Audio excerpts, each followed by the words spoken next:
Bismillahirrahmanirrahim. Selamat siang. Assalamualaikum warahmatullahi wabarakatuh. Yang terhormat Dr. Firman Sitanggang, spesialis radiologi konsultan sebagai perwakilan PDSRI Pusat. Yang saya hormati Dr. Hendrik Sulo, MKes, spesialis radiologi sebagai Ketua BDSRI Cabang 14 Banten.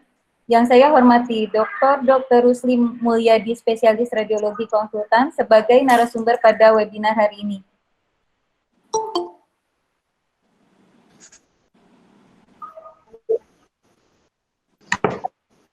Yang saya hormati para anggota PDSRI Cabang 14 Banten, serta selamat bergabung kepada semua peserta seminar dengan Waalaikumsalam. Dengan topik Imaging in Common Emergency and Critical Cases, Avoid Error. Puji syukur kehadirat Allah Subhanahu wa Ta'ala yang telah melimpahkan karunia-Nya kepada kita sekalian, sehingga kita dapat hadir pada hari ini. Semoga kita senantiasa mendapatkan rahmat dan ridho-Nya. Amin ya Allah ya Rabbal alamin. Kepada Bapak Ibu hadirin yang saya hormati, marilah kita buka webinar pada hari Minggu, tanggal 14 Mei 2020 dengan bacaan Bismillahirrahmanirrahim. Bapak Ibu hadirin yang berbahagia, acara selanjutnya sambutan Ketua PDSRI Cabang 14 Banten, yang terhormat Dr. Hendrik Sulo, MKes, spesialis radiologi. Saya persilakan. Ya, terima kasih Dr. Ilma. Izinkan saya menyampaikan Assalamualaikum warahmatullahi wabarakatuh.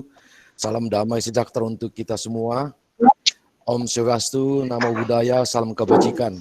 Yang saya hormati pengurus pusat dalam hal ini diwakili oleh Dr. Firman Sitanggang, konsultan dari PDSR Pusat, dan pemateri kita Dr. Rusli. Terima kasih banyak Dr. Ilma, dan yang saya hormati segenap guru besar, rekan-rekan teman sejawat radiologi, baik di cabang PDSRI Banten maupun cabang-cabang lain di Indonesia yang bisa ikut serta di dalam webinar kita pada siang hari ini. Tentunya kita tak putus-putusnya mengucapkan puji syukur kehadirat Tuhan Yang Maha Esa atas perkenaannya kita masih dalam kondisi yang tetap sehat dan semangat di dalam masa-masa pandemi COVID-19 di Indonesia dan bahkan seluruh dunia menghadapi musibah yang begitu besar. Terkait dari persoalan itu, makanya PDSRI Banten melalui Dr. Rusli dan Dr. Ilma berinisiatif untuk tetap kita melakukan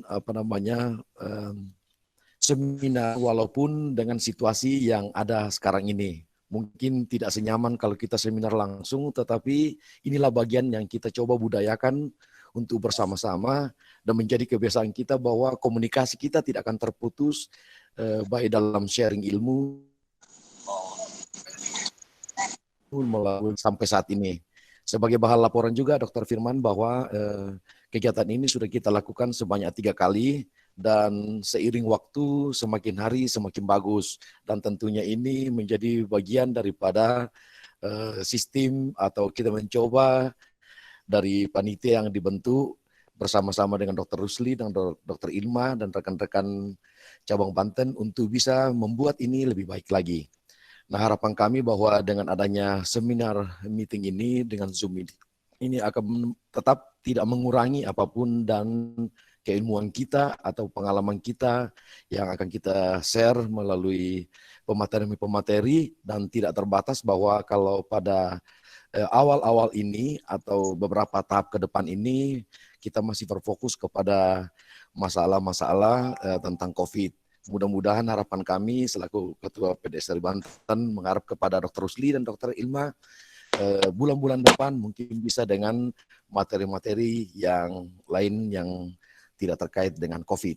Mungkin itu saya sambutan saya, dan atas nama Ketua PDSRI Banten kami mengucapkan selamat mengikuti seminar dan mohon kiranya sesaat nanti seusai kami Dr. Firman selaku Ketua Bidang Organisasi PDSRI Pusat bisa memberikan kita arahan dan masukan-masukan untuk perbaikan ke depan, atau mungkin ada informasi-informasi baru tentang perhimpunan PDSRI seluruh Indonesia. Terima kasih Dr. Ilma, salam sehat untuk kita semua dan selamat mengikuti webinar.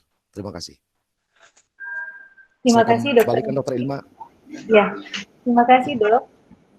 Bapak Ibu hadirin yang kami hormati, sambutan perwakilan PDSRI Pusat, yang terhormat Dr. Firman Sitanggang, spesialis radiologi konsultan, saya persilahkan Dok.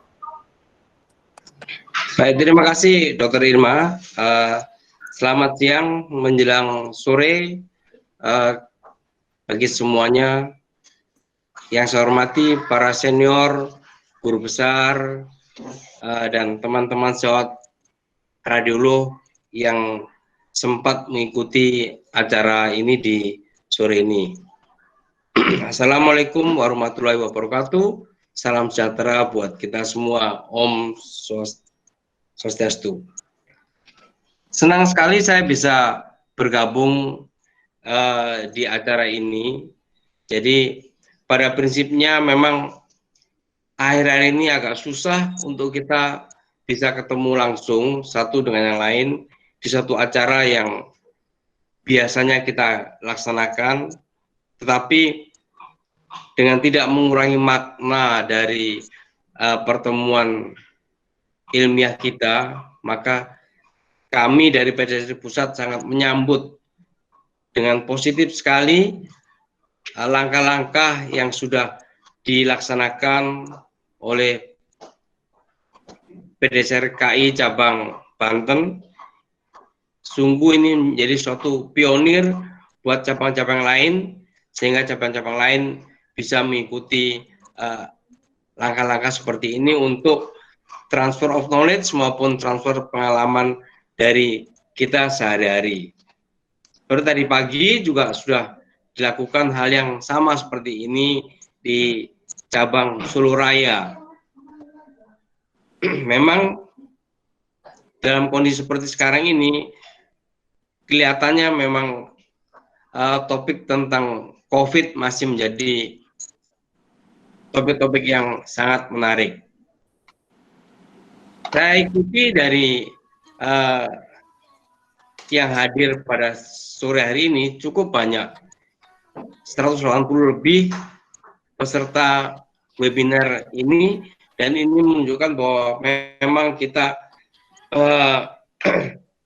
masih ingin untuk menambah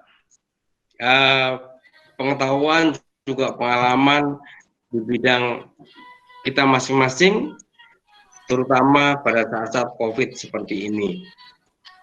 Satu yang kita mesti ingat, bahwa kita pun dalam melakukan pekerjaan kita sehari-hari jangan lupa pakai APD yang sesuai dengan di mana kita bekerja. Kalau memang kita harus melakukan USG, maka sebaiknya kita sudah pakai APD level 3. Begitu saya kira, sehingga itu akan melindungi kita dalam bekerja sehari-hari. Walaupun kita hingga hari ini memang belum ada anggota kita dari PDSRI yang terkena imbas dari COVID ini, katakanlah sampai dirawat di rumah sakit, memang belum ada laporan, tapi saya harap ke depan kita juga akan lebih waspada dan berhati-hati dalam menjalankan tugas kita sehari-hari. Perlu digarisbawahi lagi bahwa seperti yang rame di isu kami tangkap, bahwa beberapa teman di daerah agak banyak yang berkeluh kesah tentang fasilitas dan sarana yang mereka hadapi, tapi sebenarnya kalau kita bisa bicara dengan baik-baik pada direktur rumah sakit, pasti direktur akan menyediakan APD yang sesuai dengan yang kita butuhkan. Kuncinya adalah bagaimana kita bisa berkomunikasi dengan pimpinan rumah sakit di mana kita bekerja, maka insya Allah mereka akan mendengar keluhan-keluhan kita dan akan memberikan sarana yang cukup baik untuk kita pakai. Saya kira tidak banyak yang bisa kami sampaikan pada sesi ini. yang pasti bahwa kami sangat menyambut positif acara webinar ini. Kami tahu bahwa dari semua cabang yang paling aktif adalah dari cabang Banten. Ini terima kasih banyak, perlu kita Dok. jempol, ada jempol empatnya kasih sendiri untuk cabang Banten. Wah, enggak, Dokter Rusli sama Dokter Ilmu yang kreatif ini, Dok. Mohon Iya. supportnya, Dok. Iya. Jadi saya juga terima kasih dengan pada Dokter Rusli yang penuh semangat sharing ilmunya untuk kita semua, sehingga teman-teman bisa lebih percaya diri dalam menjalankan tugasnya, terutama pada saat mendiagnosa COVID-19 ini. Saya kira itu dari saya. Selamat berwebinar. Semoga kita semuanya sehat-sehat saja, tetap bersemangat dengan tugas-tugas kita. Tuhan akan menyertai kita dan memberkati kita. Terima kasih. Wassalamualaikum warahmatullahi wabarakatuh. Terima kasih banyak, Dok. Terima kasih, Dr. Firman. Silakan.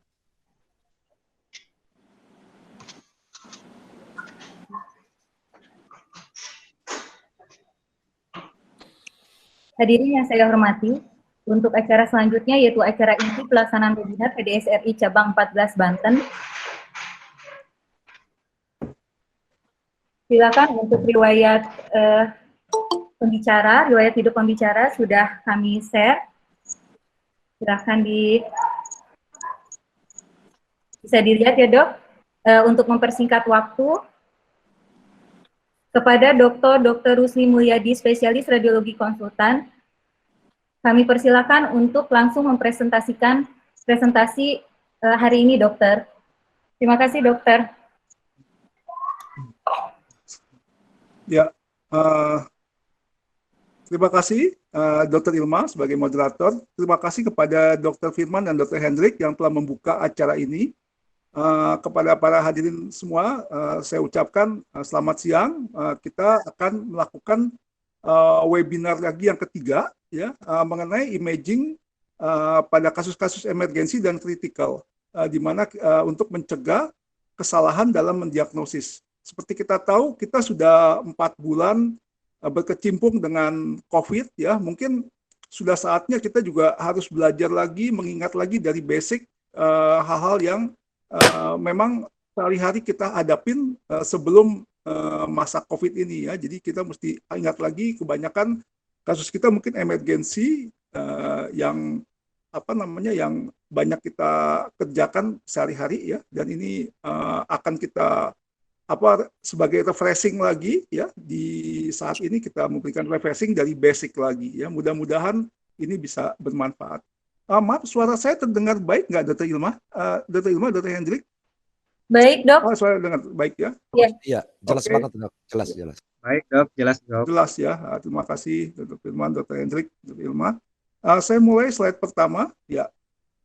Yang pertama, mengenai pleural efusi, ya. Pleural efusi ini juga sebagai salah satu kedaruratan yang mungkin serius, ya. Seperti kita tahu, pleural efusi pertama klinisnya itu sebagai sesak napas, ya, terutama kalau dia banyak sekali, ya. Yang kedua, demam, ya. Ini menandakan kalau demam mungkin pleural efusinya tuh infeksi, ya, misalnya emphysema gitu, ya. Lalu nyeri dada, ya, terutama untuk yang ringan tapi udah mulai mengakibatkan iritasi pada lapisan pleura sehingga mengakibatkan chest pain, ya. Ini yang 3 hal klinis daripada pleural efusi, ya. Nah, yang penting daripada penyakit pleura itu adalah kita melihat parenkimnya, ya. Setelah kita ketemu ada pleura, ada efusi pleura, kita lihat parenkimnya, ya. Pertama yang kita cari apakah ada tanda-tanda infeksi, ya, seperti konsolidasi, ya, atau ada edema paru, ya. Edema paru kita lihat ada infiltrat di perihiler, ya, atau tumor, ya. Itu 3 hal itu yang mesti kita cari pada saat kita ketemu kasus pleural efusi, karena itu adalah mungkin itu adalah penyebab daripada efusi pleura tersebut, ya.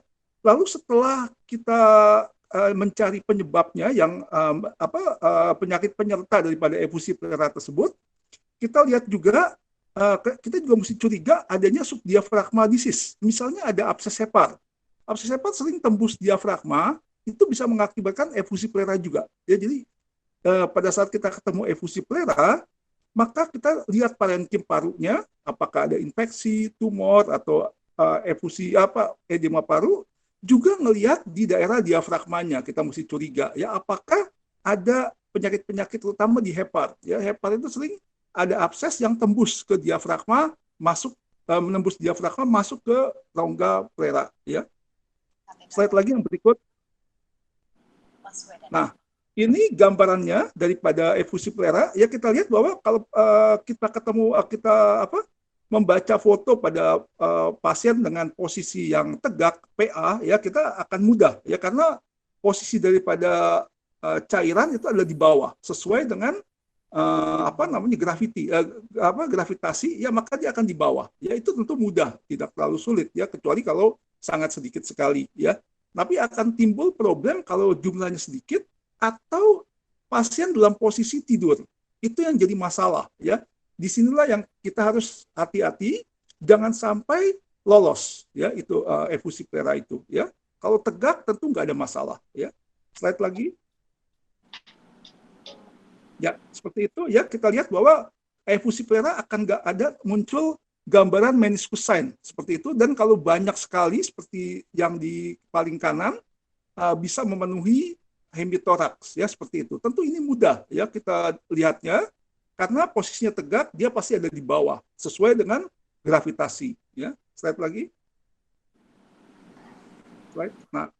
Nah, masalah akan timbul kalau jumlahnya sedikit ya, misalnya cuma 100 cc ya. Tentu ini nggak bisa dilihat dari foto AP atau PA ya. Ini lebih baik dilihat dari foto lateral ya, di mana dia akan mengisi sinus costophrenicus yang proksimal, yang posterior ya, yang di belakang itu. Atau kita bisa lakukan konfirmasi dengan USG yang memungkinkan ya. Tapi kalau dilihat dari foto AP atau PA pasti terhalang oleh diafragma ya, seperti itu ya. Slide lagi. Slide lagi. Nah, ya ini seperti ini ya. Kalau jumlahnya banyak, gambarannya seperti ini ya. Ada efusi ya di di hemitoraks kanan ya. Dia akan mengakibatkan opasitas pada hemitoraks kanan ya, dan akan menutup costophrenicus angle ya, atau sudut costophrenicusnya akan tertutup oleh efusi tersebut ya. Ini tentu nggak masalah ya, akan mudah terdiagnosis. Slide lagi. Slide. Nah, ini pada posisi tidur ya, posisi supine ya, kita lihat bahwa efusi pleural pada posisi supine dia akan menunjukkan opasitas yang dengan tepi rata di perifer ya. Kita lihat di sini di hemitoraks kanan itu ada efusi pleural yang lokasinya di perifer ya. Ini kalau dalam posisi supine ya, dalam posisi tiduran dia akan terletak di perifer seperti ini ya. Hati-hati ya, ini merupakan efusi pleural ya yang cukup banyak ya,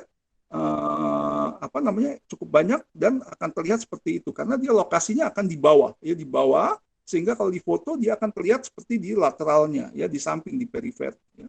Slide lagi.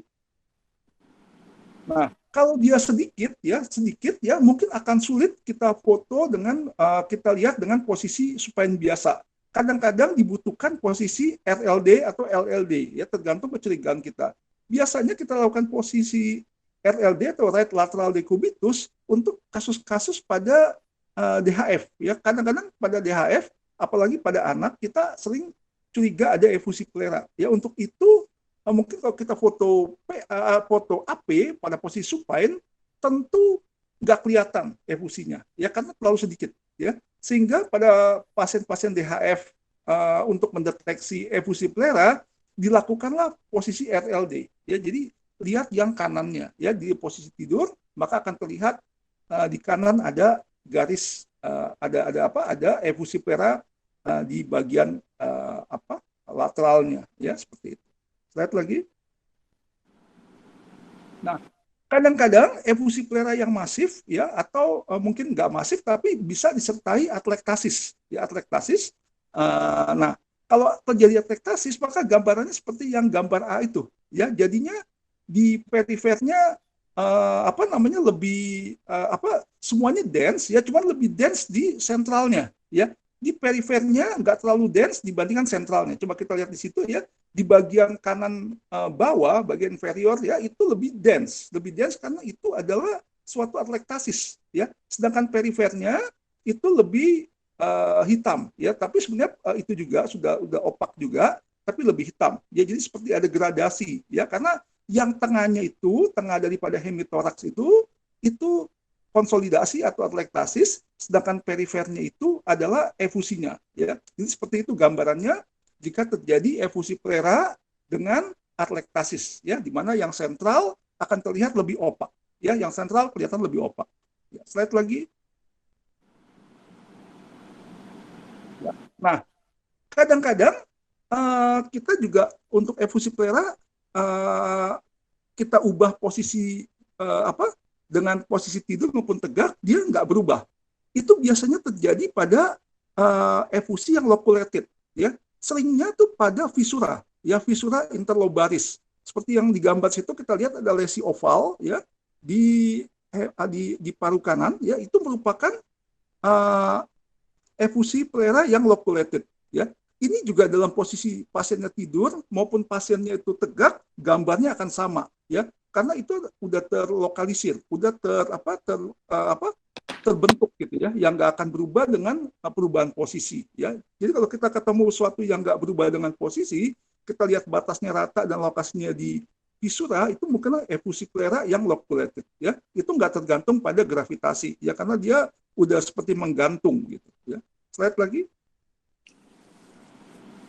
Nah, kalau seandainya dia tuh efusi plera juga, tapi kita ngelihat nggak ada perubahan ya, dengan posisi tidur maupun posisi tidur maupun tegak ya, seperti gambar itu ya, kita mesti mencurigai ini efusi plera yang loculated tapi di subpulmonum, jadi antara diafragma dengan paru. Jadi udah loculated di antara paru dan diafragma, sehingga kita ubah posisi pasien pun cairan di dalamnya itu nggak akan berubah bentuk ya, akan segitu-gitu aja ya. Itu menandakan adanya efusi plera yang loculated di subpulmonum ya. Jadi lokasinya di antara paru bagian bawah dengan diafragma. Jadi terlokalisir adalah di dua tempat itu ya. Jadi loculated ya.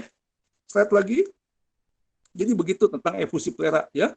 Jadi kita yang poin terpentingnya dari efusi plera, saat kita ketemu efusi plera, kita mesti lihat parenkimnya, kita mesti curiga daerah yang subdiafragma, kemungkinan ada masalah di heparnya misalnya begitu.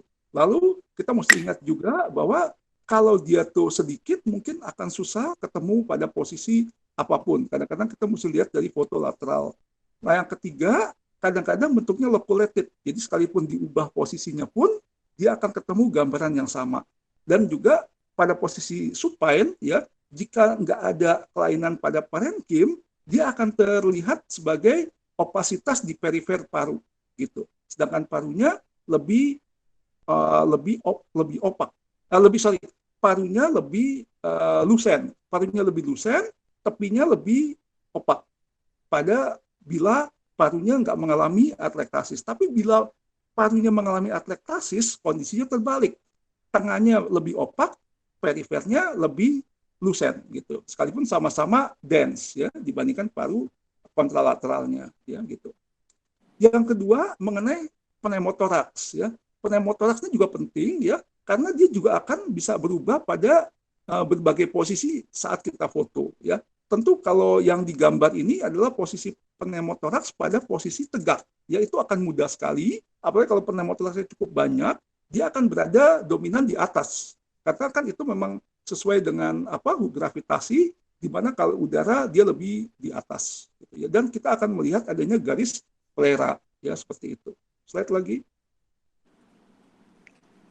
Nah, seperti ini. Kalau posisi supine, masalahnya jadi lain. Pneumotoraksnya itu akan terkumpul di antara mediastinum dan paru. Kira-kira gitu, di tengah. Ya. Kalau banyak sekali, dia ada di atasnya paru, gitu, seperti itu. Ya, jadi lihat yang gambar yang bawah, ya, di mana kalau banyak sekali udaranya, ya, pneumotoraksnya cukup berat, maka udaranya itu akan mengisi hemitoraks bagian anterior sampai lateral, ya, seperti itu. Ya. Sedangkan kalau masih sedikit, dia hanya di anterior medial, ya, seperti itu. Slide lagi. Ini yang jadi masalah, terutama untuk pasien-pasien ICU, di mana kita lakukan foto, ya, pada pasien posisi tidur, ya. Nah, ini seperti ini gambarannya, ya. Kalau terjadi pneumotoraks pada pasien pasien yang kritikal, ya, yang kita harus foto dengan posisi supine, ya, posisi supine, maka terlihat udara ada di bagian atasnya, ya, bagian anterior dalam hal ini, ya, karena dia akan terkumpul ke daerah yang menjauhi gravitasi, ya, dia akan berada di atas, ya. Sedangkan kita foto dari depan, ya. Lihat lagi.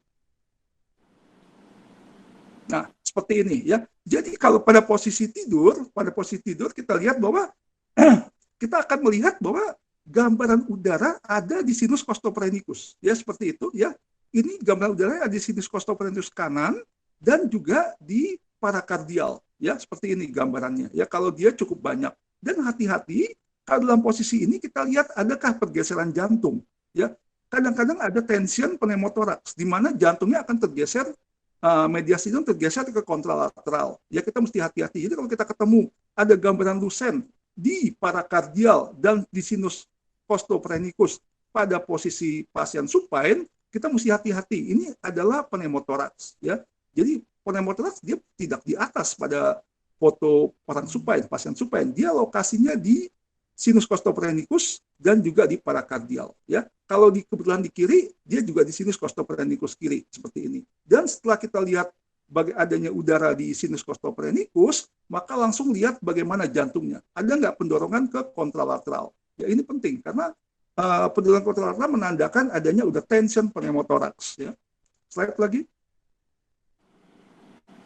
Nah, ini gambarannya. Nah, kalau kebetulan di tengahnya itu juga ada konsolidasi, ya, mungkin kelihatannya akan lebih gampang, ya, di mana kita akan menemukan ada area lusen di daerah parakardial, ya, atau daerah pleura medial, dan juga di sinus costophrenicus kanan, seperti pada gambar ini ada udara di kanannya, ya, kita lihat di situ, ya, ada di kanan di sinus costophrenicus kanan dan di parakardial kanan, kita lihat situ daerahnya lebih lusen, ya. Slide lagi. Ya, kita lihat ada udara, ya, oke. Nah, ini juga sama, ya, pada posisi tidur, ya, kita lihat di sinus costophrenicus kanan akan terlihat gambaran lebih lusen, ya. Setelah kita lihat gambaran lebih lusen, juga kita lihat di parakardial kanannya, kita mesti lihat adakah pendesakan dari jantungnya. Seperti pasien ini ada pendesakan jantungnya ke kiri, yang menandakan ada tension pneumotoraks, ya. Tidak, hati-hati, ya, bahwa pada posisi tidur kita bisa lolos melihat adanya pneumotoraks, ya. Kalau kita nggak hati-hati melihat ke sinus costophrenicusnya. Slide lagi. Ya, ini kalau terjadi atelektasis di paru kanannya, ya, seperti ini, ya. Jadi selain daripada pneumotoraks, kita temukan juga ada kolaps dari paru kanan. Sekalipun kolapsnya nggak sempurna, ya, kolapsnya nggak total, masih ada udaranya, tapi kita bisa lihat di situ, ya, di mana udara tidak hanya di sinus costophrenicus, tapi juga sudah mulai masuk ke perifer, ya, karena ini cukup banyak. Selain di perifer, dia juga di parakardial tentu aja, ya. Kita bisa lihat lebih gampang kalau banyak, tapi kalau sedikit, perhatikanlah sinus costophrenicus dan parakardial, ya, baik kanan maupun kiri, ya. Dan kita lihat kedua, pendorongan jantungnya ada atau enggak. Slide lagi. Ya, seperti ini. Nah, kalau seandainya dia tuh sedikit, kadang-kadang dia ada di bawah, ya, hati-hati juga, ya, di subdiafragma, ya, bukan subdiafragma, di subpulmonum, ya. Jadi antara diafragma dan aspek inferior dari paru, ya. Jadi bagian paru dengan dengan diafragma itu ada udara kecil. Nah, itu kita mesti hati-hati juga, ya. Kadang-kadang udaranya di situ, bukan di sinus costophrenicus, tapi di situ. Terutama untuk yang sedikit terutama di tengah situ, karena di situ adalah bagian yang lebih anterior dibandingkan sinus costophrenicus. Lihat lagi. Ini tanda-tanda pneumotoraks pada pasien yang supine. Nah, hati-hati, ada dua gambar di situ. Kita lihat udara di gambar A dan di gambar B. Ya, kalau gambar A itu bukan pneumotoraks, itu adalah pneumoperitoneum. Ya, kita lihat udaranya di bawah daripada diafragma yang kanan itu, ya, yang kiri itu. Ya, sedangkan yang sebelah yang gambar B, ya, itu ada di antara paru dan diafragma. Jadi dia di atas diafragma. Ya, jadi yang kiri itu pneumotoraks, ya. Yang A itu adalah pneumoperitoneum, yang B itu adalah pneumotoraks, ya, yang kiri, ya, pneumotoraks kiri, dan satu lagi pneumoperitoneum, ya. Jadi mesti hati-hati gambarannya, ya. Slide lagi. Ya. Nah, ini yang tadi, ya. Jadi kita mesti hati-hati. Itu bukan pneumotoraks, tapi pneumoperitoneum. Ya, pneumoperitoneum selalu lokasinya di bawah diafragma. Ya, ini bukan pneumotoraks, tapi ini adalah pneumoperitoneum akibat perforasi. Slide lagi. Karena lokasinya di subdiafragma. Ya, nah kalau banyak sekali juga bisa timbul gambaran pneumotoraks. Ya, gambaran pneumotoraks seperti pasien tegak. Jadi dia ada di atas. Ya. Slide lagi. Nah, hati-hati yang tadi, ya, yang tension, ya, di mana ada pendorongan mediastinum ke kontralateral. Ya, ini mesti hati-hati. Ya, jadi selain daripada melihat adanya area lusen pada pada sulcus costophrenicus, subpulmonum, dan parakardial, kita juga kedua harus melihat ada nggak pendesakan terhadap mediastinum dan jantung. Ya, takutnya ada tension pneumotoraks. Ya, itu juga penting yang kita mesti evaluasi pada posisi supine, pasien posisi supine. Slide lagi. Ya, ini kadang-kadang pneumotoraks juga bisa loculated, ya, misalnya karena infeksi, ya, seperti gambar di atas itu pneumotoraksnya sudah loculated, ya, loculated. Kadang-kadang infeksi jadi air fluid level, ya, seperti itu. Jadi yang foto yang kanan, foto yang pertama yang A itu dalam posisi tidur, dia akan membentuk kantong, ya. Kantongnya agak suram, ya, agak opak, ya, karena air fluid level, bawahnya ada cairannya. Tapi kalau dibikin foto tegak, maka gambarannya seperti yang di sebelahnya, yang B, di mana dia akan terlihat adanya air fluid level. Ya. Slide lagi. Nah, ini hati-hati, ya, pneumotoraks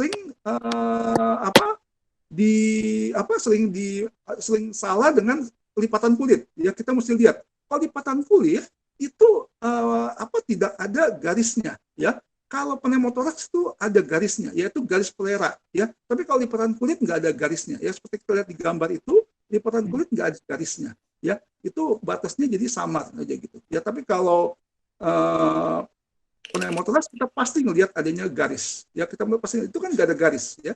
Kalau pneumotoraks pasti ada garis. Slide lagi.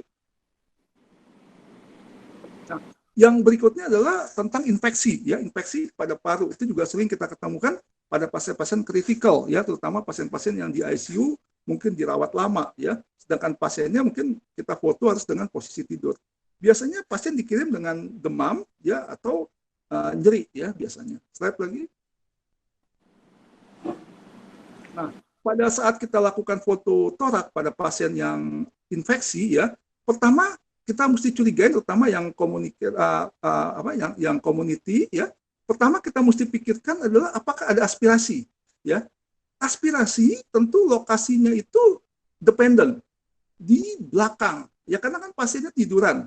Pasien tiduran maka dia akan ada di lobus bawah belakang, ya, karena pasien tiduran dia biasanya lokasi daripada konsolidasinya itu di medial, ya, di medial tuh di parakardial atau di perihiler di belakang, ya, karena dia tiduran terus, masuk cairan atau makanan, menyumbat, terjadi infeksi, ya, itu lokasinya pasti di medial dan posterior, ya, itu udah pasti, ya.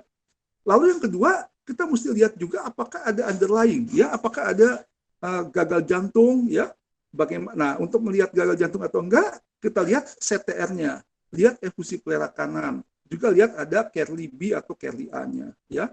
Lalu yang ketiga yang kita mesti pikirkan juga sebagai DD daripada suatu konsolidasi adalah emboli paru, ya. Lalu yang keempat yang kita mesti lihat ada nggak penyakit-penyakit yang kronik seperti COPD, karena bisa COPD disertai dengan infeksi, ya. Jadi sebagai eksaserbasi akut, ya ini juga penting karena pengobatannya mungkin jadi beda, ya. Jadi kalau kita ketemu infeksi, setelah kita ketemukan ada konsolidasi atau bronkopneumonia, maka yang pertama mesti kita pikirkan ini apakah ini aspirasi, lokasinya di parakardial enggak, ya itu pertama, ya. Apalagi kalau kita bisa scan, kita lihat dia ada di belakang, ya. Lalu yang kedua, apakah ada dekom, ya. Lalu yang ketiga, apakah ada emboli paru, gitu, ya. Jangan-jangan emboli paru, ada gambar emboli paru enggak? Yang keempat, adakah COPD, ya. Selain COPD juga mungkin ILD, ada nggak ILD yang bisa bikin yang bisa disertai infeksi sekunder, ya. Slide lagi. Ya, ini contoh, ya, konsolidasi pada pneumonia lobaris, ya. Seperti ini kita lihat ada konsolidasi di di paru kanan. Ini bukan gambaran suatu ini bukan gambaran suatu aspirasi, ya, karena dia lokasinya bukan di belakang tapi di lateral, ya. Kalau di lateral bukan gambaran daripada suatu aspirasi, ya. Ini suatu pneumonia lobaris biasa, ya, yang bakterial biasa tapi bukan suatu aspirasi. Aspirasi harus di belakang, ya, harus di belakang, di posterior, ya. Slide lagi. Ya, ini juga kadang-kadang dari konsolidasi tersebut terbentuk abses, ya. Kita akan menemukan gambaran air fluid level, ya, gambaran kavitas dengan air fluid level, ya, seperti ini gambarannya, ya. Slide lagi. Nah, ini contoh, ya, kalau pada CT, maka kita akan lihat adanya kavitas, ya. Ini misalnya pada TB, ya, sering ada kavitas. Nah, kavitasnya itu mungkin pada TB tidak ada air fluid level, ya, karena dia mungkin nyambung ke bronkus sehingga cairan itu sedikit, ya. Tapi kalau yang akibat bakterial biasanya ada air fluid level karena dia nggak berhubungan langsung dengan bronkus, tapi dia ngantong atau merupakan nekrosis daripada konsolidasinya. Jadi berkapsul, bisa terbentuk air fluid level. Tapi kalau yang TB biasanya berhubungan dengan bronkus, sehingga kalau dibatukan cairannya keluar, jadi kosong itunya kavitasnya kosong, ya. Slide lagi. Ya, ini juga sama, ya, ini suatu kavitas dengan air fluid level, ya. Ini juga pada TB, ya, karena cairannya tidak terlalu banyak, ya. Nah, ini kita mesti curiga suatu aspirasi karena lokasinya di posterior, ya. Lihat nggak di posterior kan itu, yang kiri itu lokasinya posterior, ya. Jadi itu kemungkinan karena aspirasi, ya. Sedangkan yang kanannya bukan karena aspirasi, tapi yang kirinya itulah yang kita mesti curigain sebagai aspirasi. Ya. Lagi. Oh, you want to go? Ini juga yang lainnya adalah septic emboli, ya. Kadang-kadang pasien dengan demam kita lihat adanya septic emboli, ya. Jadi kita lihat adanya multiple nodul. Nodul tersebut itu lokasinya di perifer, ya. Jadi dia nggak di tengah, tapi dia lebih ke perifer. Itu ciri-ciri daripada septic emboli dan biasanya multiple, ya. Biasanya juga ada kavitas, ya, karena tergantung itunya.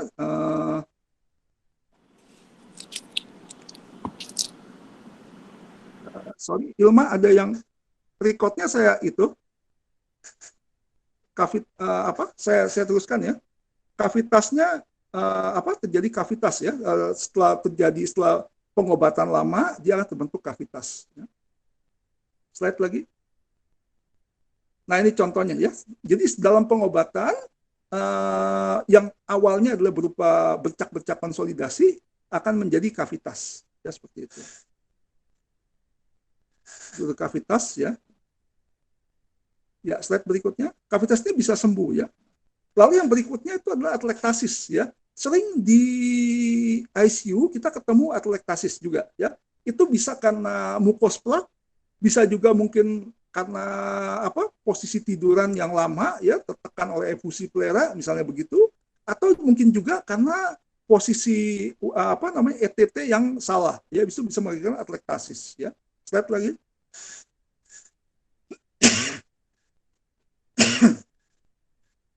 Slide lagi, slide. Ini penting juga harus kita kita mesti perhatikan pada pasien-pasien di ICU, ya, atelektasis ini, karena ini berbahaya sekali kalau pada atelektasis tidak ada pertukaran udara jadinya, ya. Nah, ini contoh atelektasis. Kita bisa lihat di sini bahwa tepinya menjadi cekung, ya, tepinya menjadi cekung, ya. Tidak ada efek massa, cekung, ya, lalu sekitarnya juga menjadi seperti emphysema, gitu. Seperti apa? Ada dia lost volume, malah yang lainnya jadi mengembang, sekitarnya mengembang menjadi emphysema yang traksi, gitu ya. Slide lagi, ya. Slide lagi, ya. Ini seperti ini ya gambarannya ya. Jadi dia menciut, ya. Jadi menciut. Slide lagi, slide. Nah, ya, ini contoh daripada atelektasis ya, atelektasis tepinya rata, cenderung cekung ya, tidak punya efek massa ya, malah cenderung ciut ya, cenderung ciut. Itu contoh-contoh atelektasis. Nah, kalau kita ketemu kasus seperti ini, kita mesti pikirkan kalau memang tidak ada suatu intervensi apa-apa, kita mesti pikirkan adanya mucus plug ya, kita mesti hati-hati ya mucus plug ya. Karena atelektasis yang semakin luas itu akan mengganggu respirasi daripada pasiennya. Harus kita diagnosis cepat. Kalau memang curiga adanya atelektasis, kita mesti bebaskan sumbatannya. Ya. Slide lagi. Chest pain, ya, untuk kasus chest pain, ya, ada beberapa hal. Tentu yang paling utama yang mesti kita curigain adalah 3 hal. Ya. Pertama adalah serangan jantung. Tentu itu susah dilihat dengan fototorak biasa. Ya. Yang kedua adalah akut aortic syndrome. Itu juga agak susah dengan foto biasa ya, kecuali kita akan menemukan adanya dilatasi daripada aorta ya. Yang ketiga adalah emboli paru ya, yang emboli paru itulah yang mungkin kita masih bisa kenalin ya. Slide lagi. Ya, ini pasien dengan kecurigaan emboli paru ya.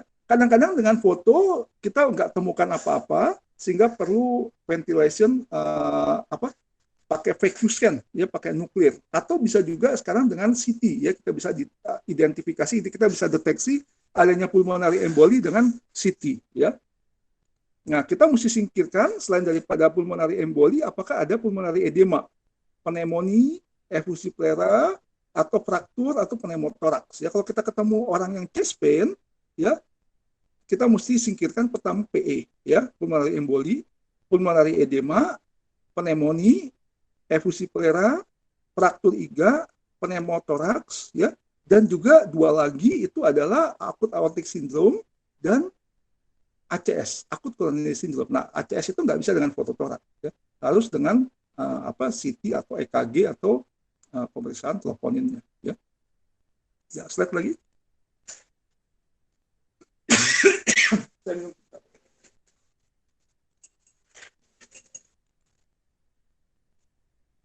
Nah, ini pasien dengan emboli paru ya. Kita lihat di situ ya, di mana arteri pulmonalis kanan ya, itu tidak ada cabang distalnya ya, tersumbat gitu. Jadi bagian perifernya menjadi lebih lusen ya. Kita lihat bahwa bagian atas dari kedua paru itu lebih lusen ya, dan pembuluh darahnya yang ke atas itu menghilang ya, seperti keputus gitu. Itu tanda dari tanda dari emboli paru ya. Gambaran yang lebih lusen tersebut namanya Westermarck sign ya. Sedangkan pembuluh darah yang terputus itu Knuckle sign atau juga Fresner sign namanya ya. Slide lagi. Ya, ini kita lihat juga kalau terjadi emboli paru, kita lihat seperti ini ya. Jadi mula-mulanya seperti konsolidasi, lama-lama menghilang ya, seperti ini gambarannya ya. Slide lagi. Yang infak paru itu atau kita lihat konsolidasi itu kita sebut juga Hampton Ham. Slide lagi. Ya, lama-lama bisa menghilang. Nah, selain daripada emboli paru akibat blood clot, bisa juga karena emboli lemak ya. Emboli lemak sering terjadi pada kasus-kasus trauma ya, di mana terutama trauma fraktur femur itu, terutama jadi lemak-lemak di dalam jaringan lunaknya masuk ke dalam darah ya, terbawa oleh pembuluh darah masuk ke paru ya, seperti itu ya. Jadi bentuknya adalah nyebar, kasusnya mendadak biasanya seperti itu ya. Gambarannya seperti yang di bawah itu CT scan. Slide lagi. Biasanya ada itunya, ada ada pencetusnya ya. Nah, edema paru ya biasanya karena gagal jantung ya. Slide lagi. Sesak napas biasanya pasiennya. Slide lagi ya. Seperti ini ya. Slide lagi, masih ada slide. Ya, ini gambarannya seperti itu ya. Nah, lihat nih. Kalau emboli paru kita lihat adalah adanya opasitas atau infiltrat di sentral. Di sentral kita lihat tuh, jadi sentralnya perihilernya tebal, dia tebal. Sedangkan perifernya nggak terlalu. Perifernya kita akan temukan ada Kerley B atau Kerley A. Kalau Kerley B dia di lobus bawah, bentuknya horizontal garis. Sedangkan Kerley A dia seperti bersinar dari garisnya radial, ya, dari sentral ke perifer, biasanya di atas itu, ya. Ini gambaran daripada dekom. Kita lihat di foto yang lebih besar tadi tuh, yang itu Kerley B, ya. Kerley B kita lihat itu adalah suatu garis-garis yang mendatar. Garis-garis mendatar, ya, itu menunjukkan adanya penebalan interstisial, ya, di foto yang besar itu, yang diperbesar itu, ya. Itu Kerley B namanya. Nah, kalau ada tanda-tanda itu tanda-tanda dekom edema paru yang kardiogenik, ya. Di bawahnya yang CT scan itu kita lihat adanya penebalan septal, ya. Penebalan septal interlobuler itu menunjukkan adanya bendungan paru atau edema paru kardiogenik, ya. Jadi foto yang kecil ini, foto yang kecil menunjukkan adanya penebalan atau adanya infiltrat di perihiler. Foto yang di zoom itu ada Kerley B, dan foto CT scan tadi menunjukkan penebalan septal, ya, septal. Oke, slide berikutnya lagi. Nah, jadi tanda daripada edema paru yang kardiogenik, ya, itu kita lihat untuk membedakan antara yang kardiogenik dan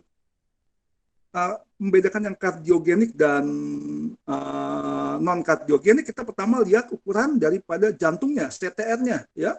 Yang kedua ada tidaknya Kerley line-nya, Kerley B atau Kerley A-nya. Kalau ada Kerley B atau Kerley A itu pasti kardiogenik, ya. Tapi kalau nggak ada itu yang non kardiogenik, ya, ARDS misalnya gitu. Lalu peribronchial cuffing, ya, penebalan bronkiusnya. Kalau dinding bronkusnya nggak tebal, itu non-kardiogenik. Tapi kalau bronkusnya dindingnya tebal, itu kardiogenik. Efusi plera itu biasanya ada pada yang kardiogenik, bukan yang non-kardiogenik, ya. Dan juga pada kardiogenik biasanya ukuran jantung membesar, ya. Slide lagi. Jadi 4 poin ini yang penting sekali, ya. Nah, ini, ya, tanda daripada pembuluh darah di hilusnya, ya, di mana pada kasus yang kardiogenik dia akan membesar atau disertai infiltrat di perihiler, ya.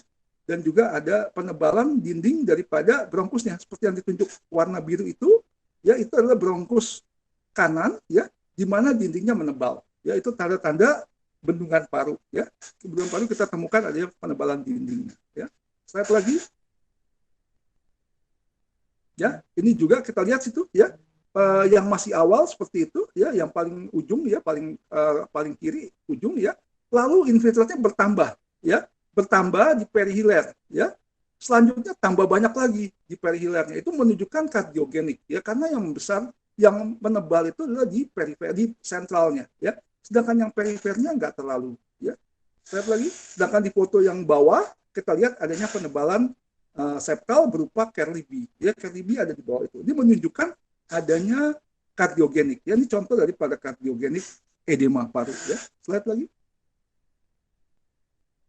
Nah, ini juga, ya, edema paru yang kardiogenik, dia di sentral. Kita lihat bahwa perifernya kan aman aja, ya, perifernya aman aja, sedangkan sentralnya tebal banget, ya. Sentralnya di perihiler dan perikardialnya itu tebal sekali, ya, tapi di perifernya cukup lusen, gitu, ya, cukup densitasnya rendah, ya, karena infiltratnya kumpul di tengah, ya. Ini tanda yang kardiogenik, ya, kardiogenik. Lihat lagi.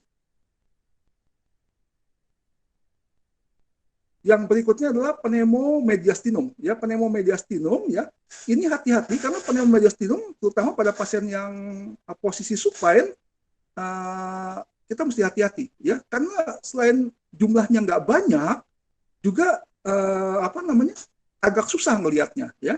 Tanda yang paling penting adalah adanya lusensi di sekitar pembuluh darah. Kita lihat situ di pembuluh darah, di pinggir dari pembuluh darah ada lusensi, ya. Mungkin Dr. Ilma bisa tunjukkan lusensinya biar kelihatan, ya.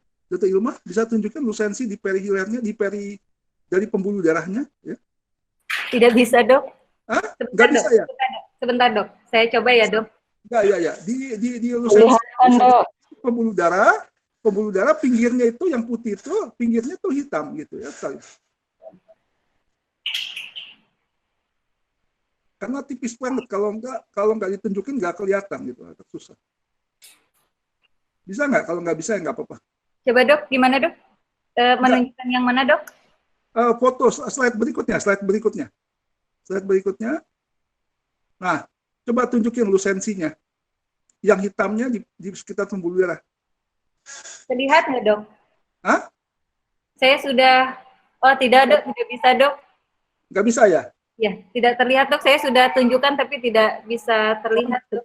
Ya, nggak bisa. Ya udah, kita bisa lihat di situ ya, ada garis lusen sekitar pembuluh darah. Ya, jadi pembuluh darahnya dikelilingin oleh garis lusen. Ya, kita lihat di situ. Begitu juga di foto sebelahnya, pembuluh darah dikelilingi garis lusen. Itulah tanda pneumomediastinum. Ya, jadi pneumomediastinum dia akan udara akan berada sekitar pembuluh darah. Ya, jadi di situ lihat arteri pulmonalis dikelilingin oleh udara. Ya, udaranya tipis banget, hanya berupa garis. Ya, lihat lagi. Ya.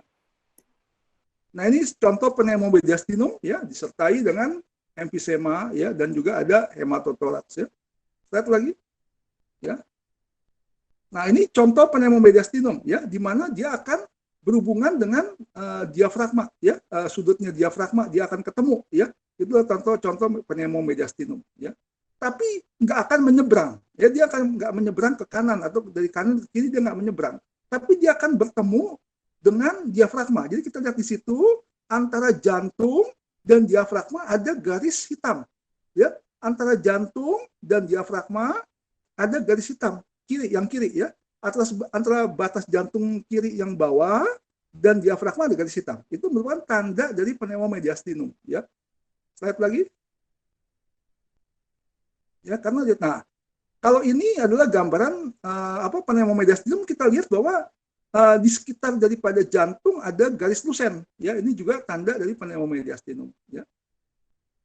Dan ya akan terlihat seperti itu. Udaranya juga di kiri itu, yang foto yang kiri ya, itu ada di foto yang kanan, jadi ya sisi kanan itu kelihatan sekali ada celah antara jantung dengan arteri pulmonalis ya. Jadi situ kelihatan antara arteri pulmonalis dan jantung ada garis lusen ya, antara garis lusen itu menunjukkan pneumomediastinum. Jadi udaranya mengelilingi dari pembuluh darah, dari pembuluh darah tersebut ya. Slide lagi. Nah, ini satu lagi pneumoperikardium ya. Ini yang membedakan dengan pneumomediastinum adalah pneumoperikardium itu nggak pernah sampai atas ya. Dia nggak akan melewatin bifurkasio karena dia lokasinya lebih bawah ya.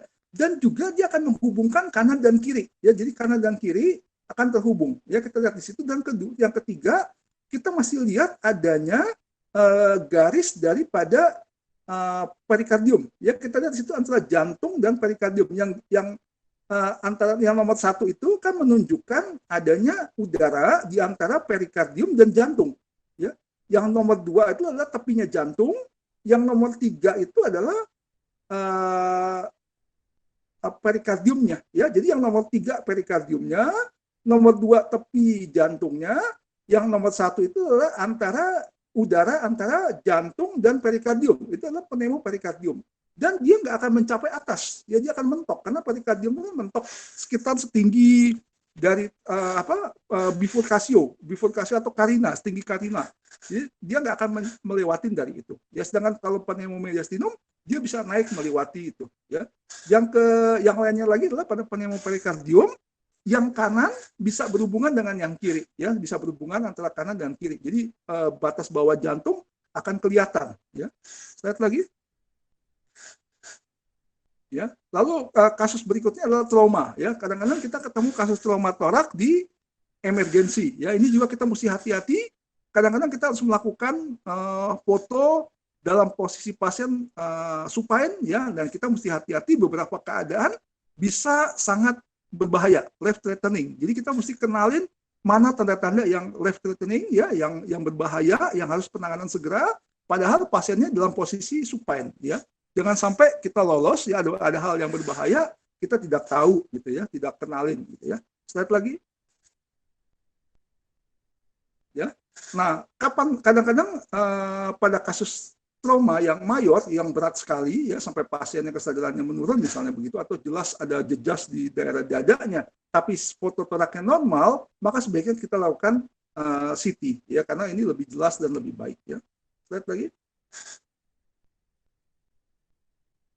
Ya, trauma bisa tumpul, bisa tembus, ya misalnya pada luka tembak. Ya, nah beberapa akibat daripada trauma itu selain akibat daripada fraktur iga misalnya atau fraktur tulang-tulang sternum misalnya gitu ya, itu bisa mengakibatkan emboli lemak. Ya, jadi lemak di situ akan lari ikut pembuluh darah masuk ke jantung. Ya, yang kedua adalah ARDS. Ya, ARDS karena ada injury di daerah di mana injury di alveolarnya mengakibatkan permeabilitas alveolar meningkat, terjadi rembesan, ya itu bisa terjadi ARDS. Ya.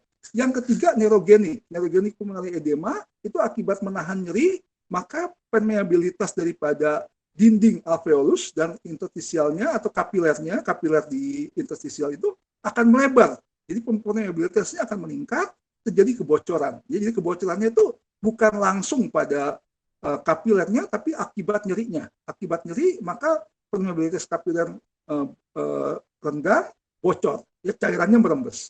Yang berikutnya aspirasi, ya pada pasien nggak sadar, ya mungkin ada darah yang masuk ke dalam saluran napas, bisa menghambat saluran napasnya, klot, menyumbat, sehingga bisa terjadi atelektasis. Jadi hal-hal ini mesti kita perhatikan pada trauma, ya. Jadi traumanya mungkin ringan, tapi ternyata ada emboli paru, atau ARDS, ya, atau ada aspirasi. Ya. Slide lagi. Slide. Nah, ini ya pada saat pasien masuk ya kadang-kadang kita perlu intubasi ya, lalu kita lihat fototoraknya pada posisi supine ya, karena kita susah sekali lakukan posisi tegak ya. Jadi pertama tentu kita lakukan foto servikal, itu standar daripada ATLS, biasanya lakukan foto servikal lateral saja cukup ya, karena pasiennya kan nggak boleh dimanipulasi terlalu banyak. Kita lakukan foto lateral servikal, lalu foto toraknya juga hanya supine, lalu fast ya, USG abdomen fast ya, yang cepat itu ya, untuk mendeteksi adanya pendarahan intraabdominal. Ya, biasanya standar ATLS seperti itu ya.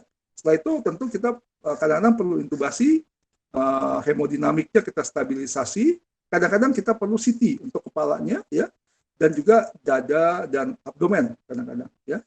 Dan juga foto untuk ekstremitasnya, kalau semuanya aman kita foto pada ekstremitasnya jika diperlukan. Lihat lagi. Ya, nah ini beberapa kondisi yang berbahaya sekali yang mesti kita kenalin pada foto torak pasien trauma. Ya, pertama bagaimana aortanya, lalu kedua trakea bronkusnya, saluran napasnya, ketiga esofagusnya, keempat miokardium, kelima paru-parunya, keenam diafragmanya. Ya, jadi 6 hal itu yang mesti kita awasin karena ini adalah potensial terjadinya bahaya pada pasien. Ya, slide lagi. Ya, nah untuk aorta ya, kalau ada injury pada aorta, ada ruptur aorta, yang paling gampang kita kenal adalah ada pelebaran mediastinum superior. Ya, pelebaran mediastinum superior. Ya seperti kita lihat di situ ya, pada injury aorta ada pelebaran mediastinum superior. Ya, kita lihat di situ lebar sekali mediastinum superiornya. Ya, dan biasanya kalau kita ukur lebih dari 8 cm lebarnya itu. Ya, biasanya kan cuma 4 ya. Tapi kalau pada pasien injury biasanya lebarnya itu mencapai lebih dari 8 cm ya. Itu ciri-ciri adanya ruptur daripada aorta di mana darahnya masuk ke periaorta ya, di atas itu ya. Slide lagi. Nah ini ya kita cara mengukurnya itu ya, cara mengukur yang garis biru itu ya, di mana biasanya cuma 4 cm, tapi kalau pada ruptur aorta dia menjadi 8 cm lebih ya, menjadi 8 cm lebih. Di atasnya arkus itu ya. Dia di atas arkus kita ukur ya, biasanya kalau pada injury pada aorta atau ruptur lebih 8 cm. Slide lagi. Ya. Ini juga kalau dia terjadinya pada daerah descendant ya, kita akan lihat di bawah situ akan terjadi pelebaran ya, stripnya akan terjadi pelebaran di situ ya.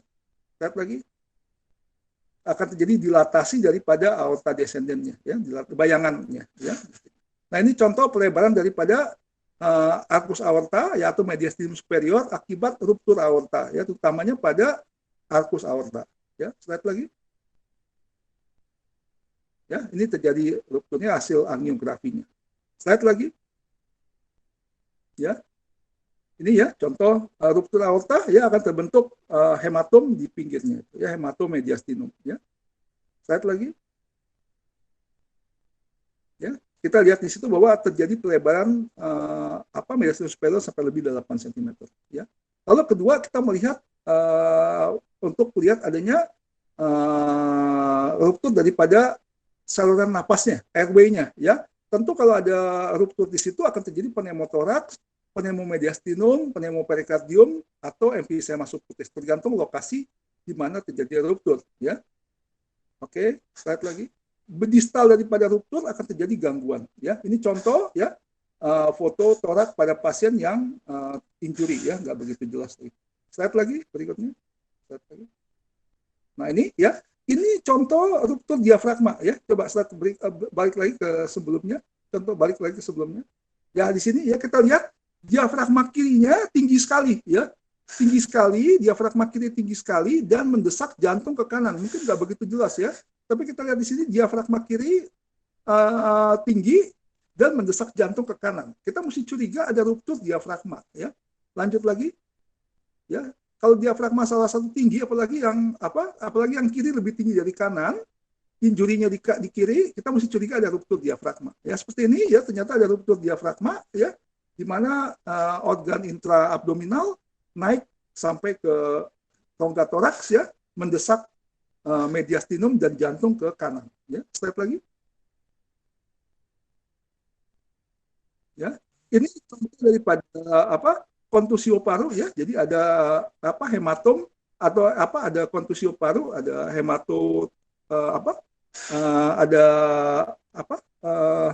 pendarahan di dalam alveolusnya ya. Mirip-mirip GGO pada COVID ini ya. Cuman dia lebih dense ya. Slide lagi. Ya, ini biasanya batuk darah ya.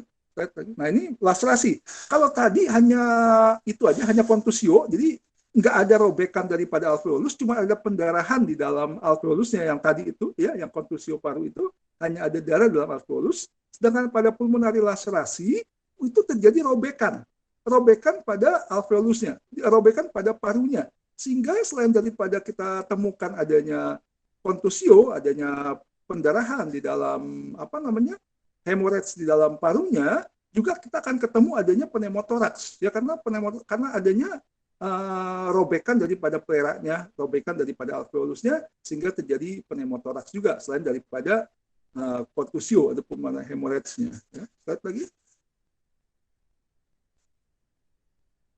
Ya, ini kita lihat di situ ya, akan terjadi kalau ini adalah frail chest ya.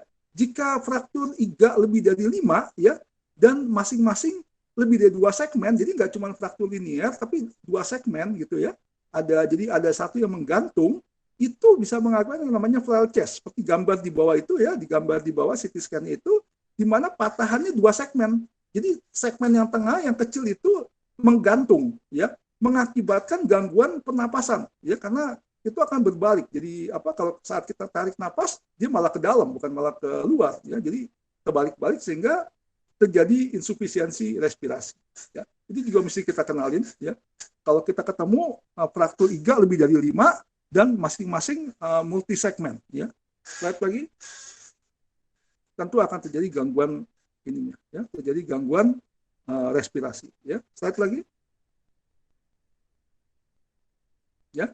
Ini juga robekan daripada pembuluh darah. Ya. Ini misalnya di sini terjadi robekan pada subclavian arteri ya, itu bisa terjadi robekan juga, terutama fraktur-fraktur di daerah klavikula ya, fraktur daerah klavikula itu bisa menyebabkan robekan pada arteri subclavia ya, dan terjadi hematom di daerah subclavia ya. Slide lagi. Nah ini contoh dari kasus ruptur esofagus ya. Kita lihat di sini ada pneumomediastinum. Ya, kita lihat di situ di belakang daripada jantung ada bayangan lusen. Ya, kita lihat ada bayangan lusen di belakang jantung. Ya, itu merupakan pneumomediastinum akibat ruptur esofagus. Ya, slide lagi. Nah, selanjutnya kita lakukan esofagogram, ya kita kasih minum kontras, kita lihat ada leakage, ya, ada ekstravasasi dari kontras, ya, di esofagus distal, ya.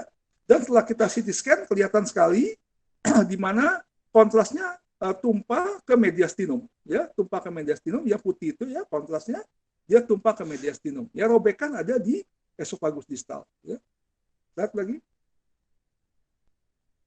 Ya, nah ini gambaran kalau terjadi antara pneumotoraks, pneumomediastinum dan pneumoperikardium, ya, di mana pada pneumoperikardium yang paling ujung sana, ya, yang pertama, gambar pertama yang 26 itu pneumotoraks, ya, di mana terjadi tension mendorong ke kanan, ya.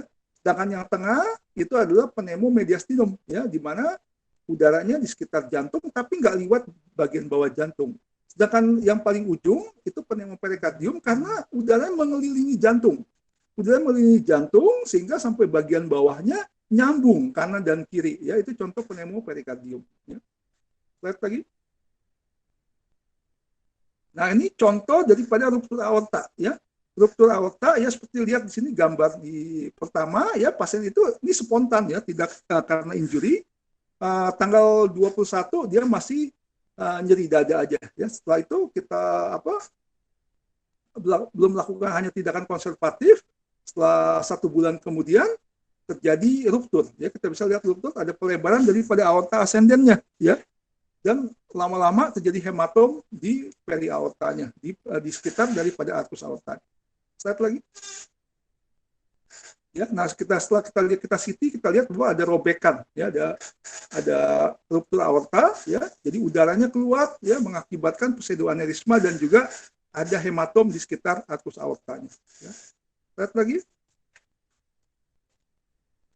Nah ini yang tadi, ya, jadi itu sebenarnya adalah penetrating atherosclerosis ulcer. Jadi tadinya ada plak mengalami ulcerasi lama-lama robek robek dinding daripada aortanya, terjadi kebocoran, ya, itu yang terjadi pada pasien tersebut, ya.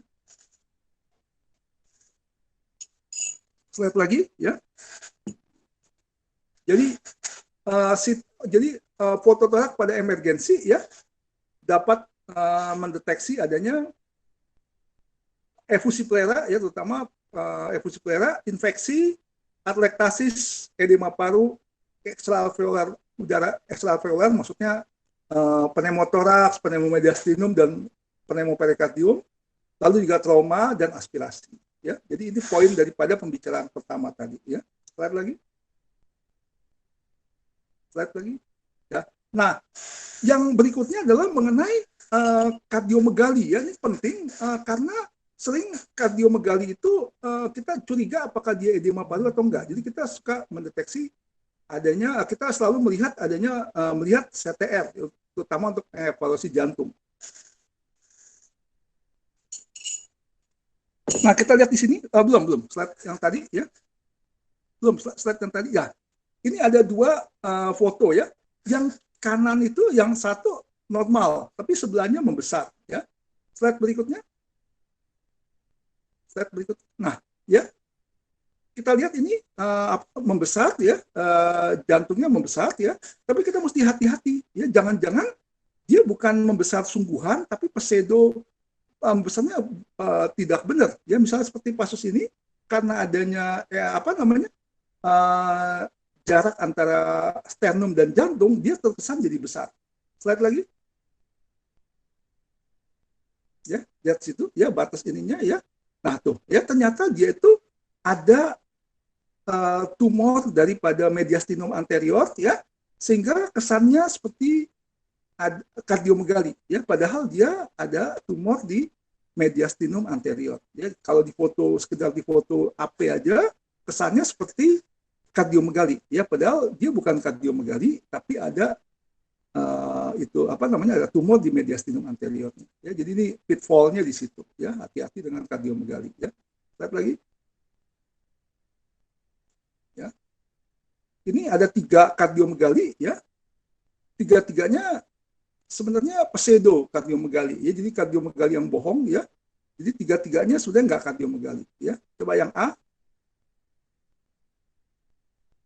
Slide lagi. Slide. Yang A, ya. Slide lagi. Coba yang A. Ya. Slide lagi. Nah, jadi ini yang A ini karena dia inspirasi kurang, ya. Karena inspirasi kurang, maka kelihatannya seperti kardiomegali, ya. Tapi setelah dia inspirasi maksimal, tidak ada lagi kardiomegali, ya. Jadi ini kardiomegali karena teknikal, ya, karena dia kurang inspirasi, ya, mengakibatkan gambaran seperti kardiomegali. Padahal dia nggak kardiomegali, ya, kalau dia disuruh inspirasi yang maksimal. Ya. Slide lagi.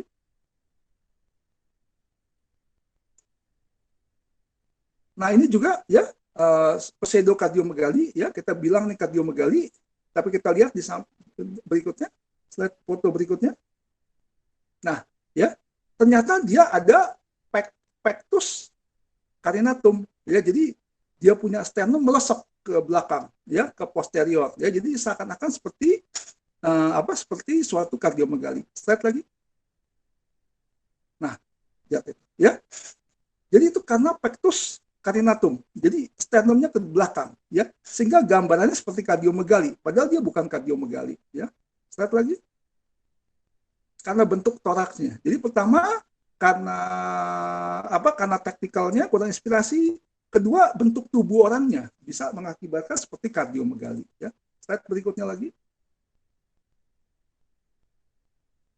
Nah ini juga, ya, karena adanya cairan di sekitarnya, ya, cairan sekitarnya, sehingga ada juga konsolidasi, ya, sehingga mengakibatkan gambarannya seperti kardiomegali, ya. Slide lagi.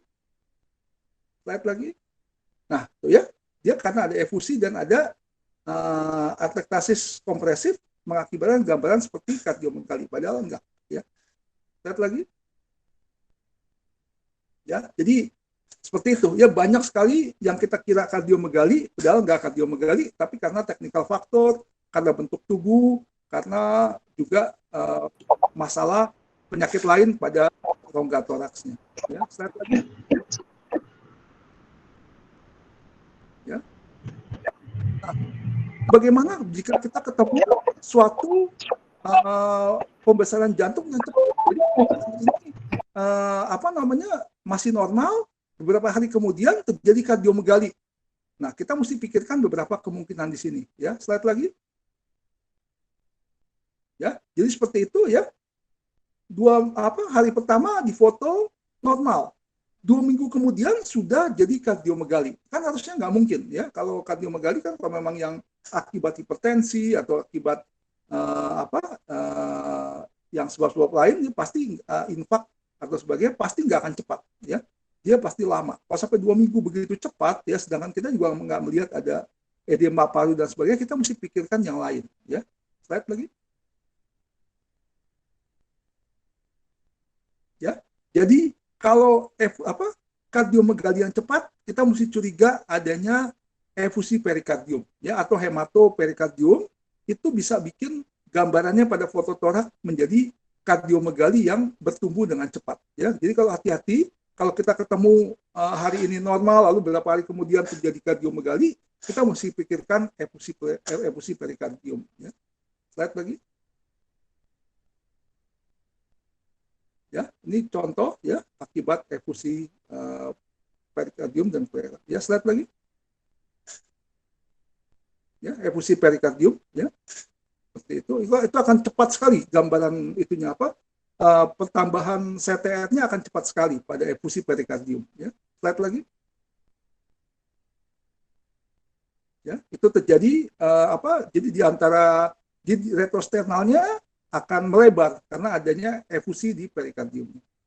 Nah ini jadi kita mesti pikirkan jantung yang besar memang berarti jantungnya kurang baik. Tapi mesti hati-hati, banyak yang false kardiomegali. Ya, misalnya tadi inspirasi kurang, bentuk toraks yang ada kelainan, misalnya ada pectus carinatum, ya, atau ada kelainan lain di rongga toraks, misalnya ada efusi, ada atlektasis, bisa mengakibatkan gambaran seperti kardiomegali. Lalu jika kardiomegali cepat sekali terjadinya, ya, onsetnya cepat, kita mesti curiga adanya efusi perikardium, ya, baik itu hematoperikardium maupun efusi yang biasa ya. Jadi kita mesti curigain kalau membesar cepat efusi perikardium.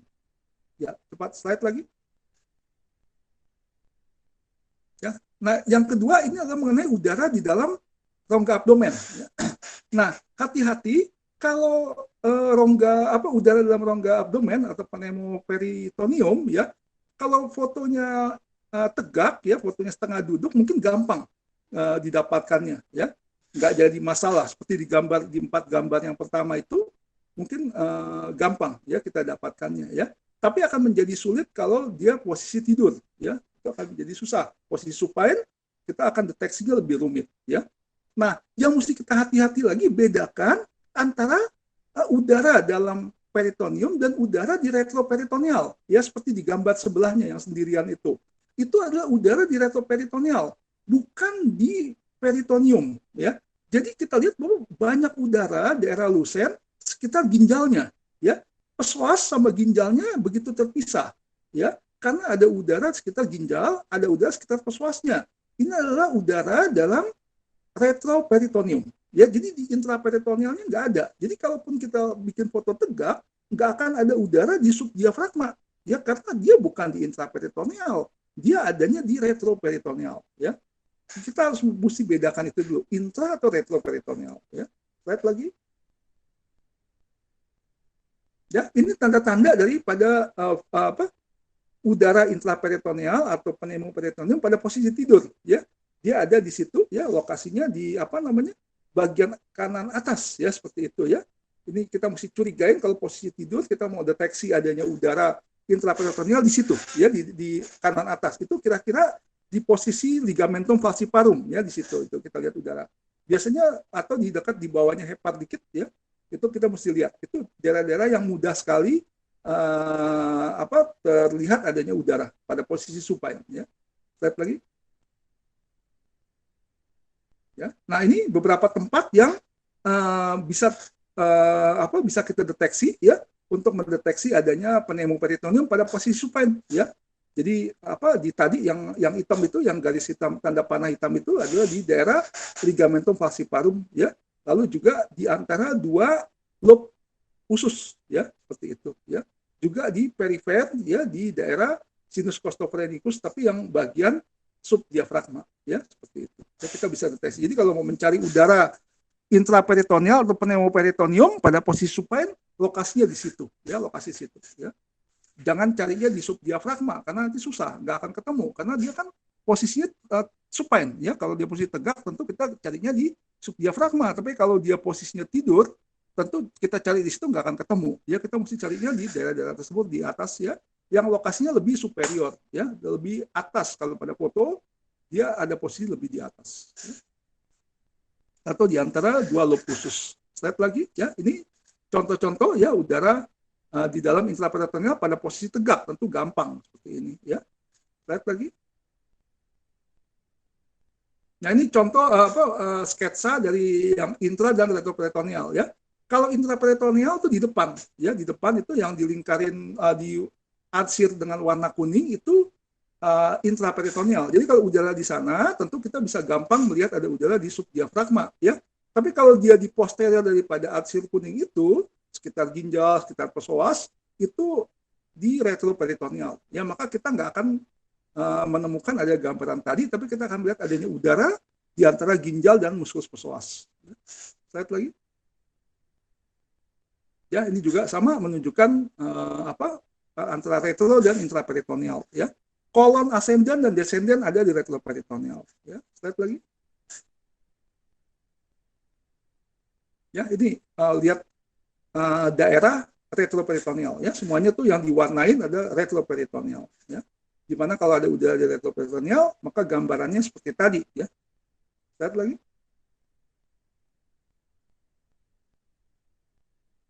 Nah, ini kasus berikutnya ya, pasien anak 6 tahun ya, sakit kepala 3 minggu, ada riwayat hipofibrinogenemia. Slide lagi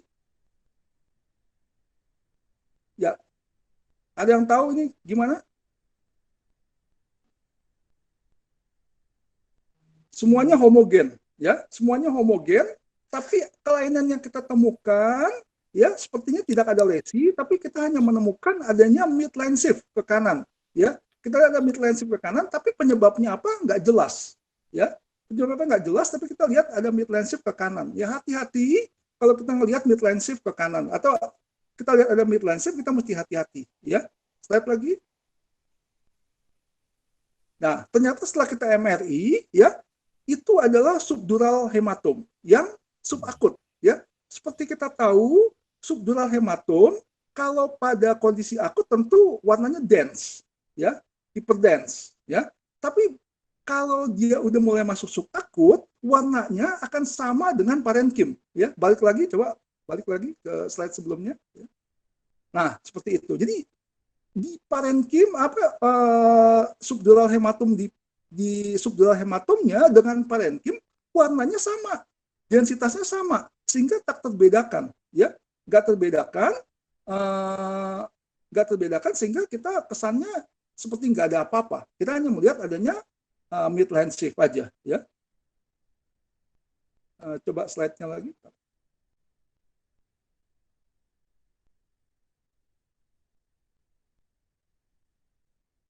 Ya, gitu. Ya, warna sama. Nah, itu akan lebih jelas kalau kita lakukan MRI. Ya, jangan dijawab normal seperti ini. Ya, ini nggak normal. Ini ada midline shift. Kita mesti cari penyebab dari midline shift-nya itu. Ya, yang ternyata setelah kita MRI ketahuan ini adalah suatu subdural subakut. Ya, jadi hati-hati. Kalau subdural itu memang pada saat dia tuh awal hyperdense. Tapi begitu dia masuk subakut, dia menjadi sama densitasnya dengan parenkim, sehingga tak terbedakan, ya, antara parenkim dan subdural. Kita kira itu nggak ada apa-apa, padahal itu adalah subdural yang nggak kelihatan. Setelah lama dia akan menjadi lebih hitam lagi, ya, menjadi lebih lusen, ya, setelah kronik, ya. Tapi pada fase subakut itulah yang sering salah. Kita nggak tahu itu adalah ada perdarahan subdural. Slide lagi.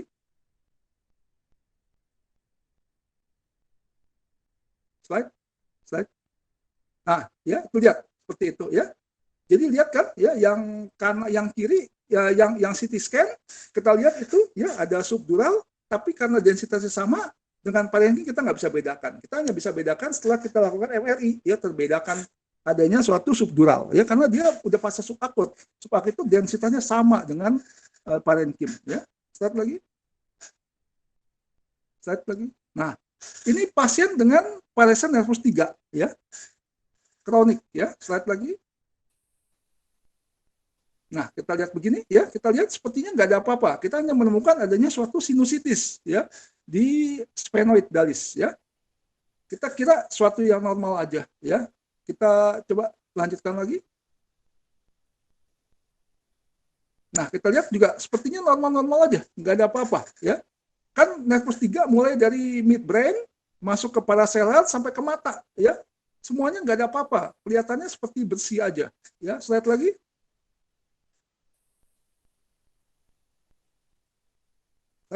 Nah, setelah kita kontras baru kelihatan, ya, di kanannya ada meningioma, ya, di kanan, di paraselar kanan ada meningioma, ya. Lihat nggak tuh, di kanannya ada penebalan menyangat kontras di paraselar kanan. Ya, jadi hati-hati, ya, kalau pada pasien-pasien yang paresis nervus kranial, ya, apalagi isolated, ya, isolated nervus kranial, lakukan kontras. Jangan nggak dikontras.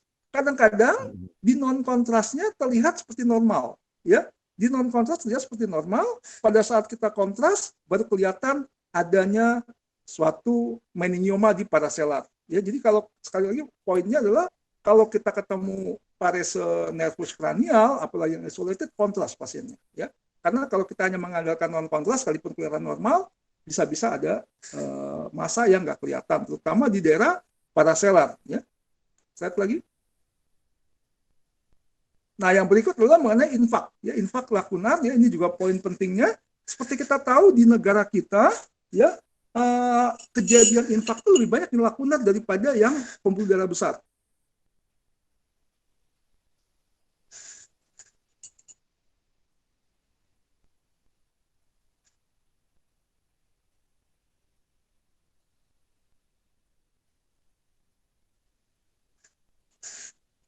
Ya, seperti itu, ya. Kita lihat, ya, kalau lakunar itu kadang susah pada saat kita bikin foto CT scan biasa, apalagi pada fase akut. kita mungkin susah mendeteksi adanya lakunar infak, ya, karena sangat-sangat sangat-sangat kecil, warnanya pun mungkin nggak jauh beda dengan parenkim, ya. Nah, sekarang bagaimana kita mendeteksi lakunar infak bila nggak punya MRI, ya? Slide berikutnya. Nah, kalau kita pakai MRI tentu nggak susah. Kita bisa lihat pada diffusionnya, di situ ada titik putih, ya, titik restrictive diffusion, ya, yang diffusionnya tuh yang itu ya titik putih di talamus kanan, ya, tentu nggak sulit. Tapi kalau pada CT scan mungkin kita nggak bisa deteksi itu, ya, karena terlalu kecil, ya. Jadi bagaimana kalau kita nggak punya MRI, ya? Slide lagi berikutnya. Nah, yang pertama, selalu kalau ada parese atau pada saat kita CT scan nggak jelas, ada kelainannya, ya, gambaran infaknya nggak jelas, ya, kita mungkin curiga ini lakunar. Apalagi di kita, apalagi di negara kita, lebih banyak pasien yang lakunar daripada yang pembuluh darah besar, ya. Jadi kita mesti curiga. Nah, bagaimana kita mesti lihat, misalnya pasien itu paresnya di kanan, kita mesti cari yang sebelah kiri. Begitu juga kalau pasiennya paresnya di kiri, kita cari sebelah kanan. Nah, lakunar infak itu punya tempat-tempat yang khas, tempat-tempat yang khas. Nah, tempat-tempat yang khas itu seperti yang digambar tadi, di gambar ini ada 16 titik itu, ya. Dia 16 titik itu selalu kita cari di situ, ya. Kita cari di situ cari di titik itu yang kita mesti cari. Kita screen di daerah-daerah tersebut, ya, apakah ada lesi di situ, ya. Nah, setelah kita itu lesinya, untuk bisa lebih jelas, kita turunkan WWL-nya. Ya, WWL-nya kita turunkan, jadi sekitar 50-50. WW-nya 50, WL-nya 50. Ya, kita bisa dengan begitu, kita bisa ini. Lalu kita bikin tebal dikit MPR-nya. MPR-nya kita tebalin jadi 3 mm, ya, MPR-nya kita bikin 3 mm, lalu WWL-nya kita bikin 50-50. Ya, dengan demikian, lesi bisa terlihat lebih jelas. Ya, dan selalu cari di titik-titik ini. Ini adalah tempat-tempat predileksi dari lakunar infak, ya, seperti gambar ini itulah lokasi-lokasinya. Jadi carilah di sini, di tempat-tempat yang digambar ini, ya, di titik-titik yang digambar ini, ya, di 16 gambar ini, ya. Tinggal kalau yang di kanan kita cari di kiri, kalau kiri cari di kanan, gitu, ya. Slide lagi, ya, seperti ini, ya. Ini gambarnya, ya, ini agak susah, ya, karena dia lokasinya di pons sisi kiri, ya. Slide lagi. Ya, ini kadang-kadang kita perlu baru bisa kelihatan setelah beberapa hari. Seperti pasien ini, ya, dia ada di kapsula interna kiri, ya, terus posterior kapsula interna kiri. Setelah beberapa hari baru kelihatan. Di awal-awal nggak kelihatan, tapi baru kelihatan di hari-hari berikutnya baru kelihatan. Ya, ya, slide berikutnya lagi. Ya, kadang-kadang kita perlu kontras, tapi kontras tentu kalau saat pertama serangan kontrasnya masih negatif, tapi beberapa hari baru dia nyangat, ya, kira-kira sekitar 1 minggu setelah kita kontras baru kelihatan, ya, kadang-kadang, ya. Seperti di gambar D itu, ya, ada penyangatan. Slide lagi, setelah itu hilang lagi, ya. Ya, sekian aja itunya presentasi dari saya, ya. Terima kasih atas perhatiannya. Sekarang kita lanjutkan tanya jawab. Saya kembalikan kepada Dr. Ilma. Terima kasih Dr. Rusli. Langsung ke diskusi ya, Dok. Ya. Ada pertanyaan langsung. Ini saya akan bacakan beberapa pertanyaan dari teman sejawat yang sudah menuliskan di chat, Dok. Ya. Dari Dr. Nurul Fatia, Dok. Mohon izin bertanya, Dok, bagaimana membedakan pneumatosel, abses paru dengan apa? Pneumatosel, abses paru dengan? Halo? Nggak kedengeran nih. Halo? Dr. Ilma? Halo?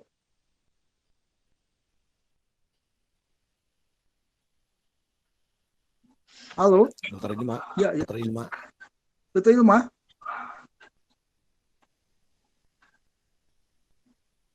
Dr. Ilma? Ya? Putus. Dr. Ilma? Sepertinya karena gangguan dia. Iya. Gangguan sinyal dia. Sinyal. Iya.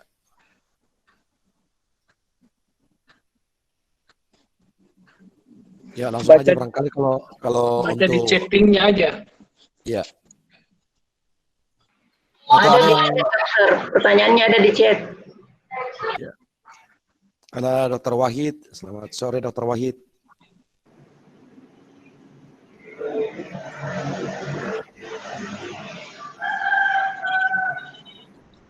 Ya, Dr. Ilma. Ya, mungkin saya lanjutkan aja. Mungkin ada yang mau bertanya langsung. Kami persilakan ke Dr. Rusli. Silakan teman-teman sejawat kalau ada yang perlu ditanyakan. Ya, silakan ada yang mau bertanya barangkali langsung aja ya, diaktifkan mikrofonnya baru bertanya Dokter langsung. Hendrik itu ada di chat. Mohon dibacakan, Dokter Rusli. Ada di chat pertanyaan peserta. waduh, chatnya ya.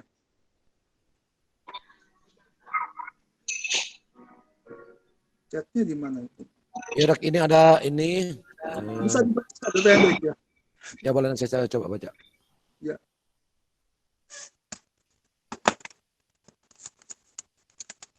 Ya, Dok, bisa dibacakan? Ya, dan ini dari Dr. Nurul Fatia. Mohon izin bertanya, Dok, bagaimana membedakan pneumothorax abses paru dengan pneumotoraks loculated. Terima kasih, itu aja. Dari Dr. Nurul Fatia. Pneumothorax abses paru dengan pneumotoraks loculated. Bagaimana cara membedakan ketiganya itu, Dok? Kalau Ya, Dr. Rusli, Dr. Nurul, ya. Kalau abses paru, ya, itu biasanya dindingnya tebal, ya, ya. airflow level. Ada airflow level, ya. Sedangkan kalau pneumatosel itu biasanya kecil-kecil, ya. Bedakan antara pneumatosel dan cis, ya. Kalau cis itu dari interstisial, sedangkan pneumatosel biasanya awalnya dari konsolidasi, ya. Pneumatosel itu bisa hilang. Jadi dengan membaiknya pasien, mula-mula konsolidasinya hilang, terbentuk pneumatosel pada akhir daripada konsolidasi, ya, nanti pneumatoselnya bisa hilang. Tapi kalau abses, ya, dindingnya tebal dan nggak akan tersisa, gitu ya. Biasanya ada sisa, ya, karena udah ada scar tentunya aja pada abses. Dan abses biasanya besar-besar, lebih besar, gitu. Sedangkan pneumatosel kecil-kecil, ya, kecil-kecil pneumatosel itu. Nah, kalau pneumotoraks yang loculated itu biasanya di perifer, ya. Bentuknya pun akan mengikuti bentuk yang kita masih bisa lihat garis plera, ya, dan bentuknya pun bisa kita telusuri gitu, ya, lokasi di perifer, ya. Dan kalau kita mau melihat antara abses dan mungkin empiema, kita bisa bedakan. Kalau empiemanya besar, biasanya dia akan mendesak pembuluh darah daripada parunya, ya, akan terdesak sehingga akan menganga gitu, pembuluh darahnya akan menganga karena terdesak oleh dengan efusi dengan pneumotoraks atau empiema itu. Sedangkan pada abses paru dia nggak akan terdesak, dia akan si pembuluh darah akan masuk atau hanya sekitar daripada abses paru tersebut gitu. Ya, makasih Dr. Rusli, Dr. Nurul Fatia. Mudah-mudahan kalau itu sudah dijawab Dr. Rusli ya. Saya lanjutkan pertanyaan berikutnya dari Dr. Rahmawati. Untuk pneumotoraks dengan air fluid level collection tadi, apakah bisa disebut pleuropneumotoraks? Dan gambarannya juga mirip abses paru, Dok. Apakah bisa di differential diagnostic? Saya ulang, Dok ya. Untuk pneumotoraks dengan air fluid collection tadi, Dok, apakah bisa disebut pleuropneumotoraks? Dan gambarannya juga mirip abses paru. Apakah bisa di DD? Itu dari Dr. Rahmawati. Kita bilangnya biasanya empiema. Kalau misalnya dia tuh efusi plera dan pneumotoraks dengan air fluid collection, ya. Kita bilangnya hydropneumotoraks loculated biasanya.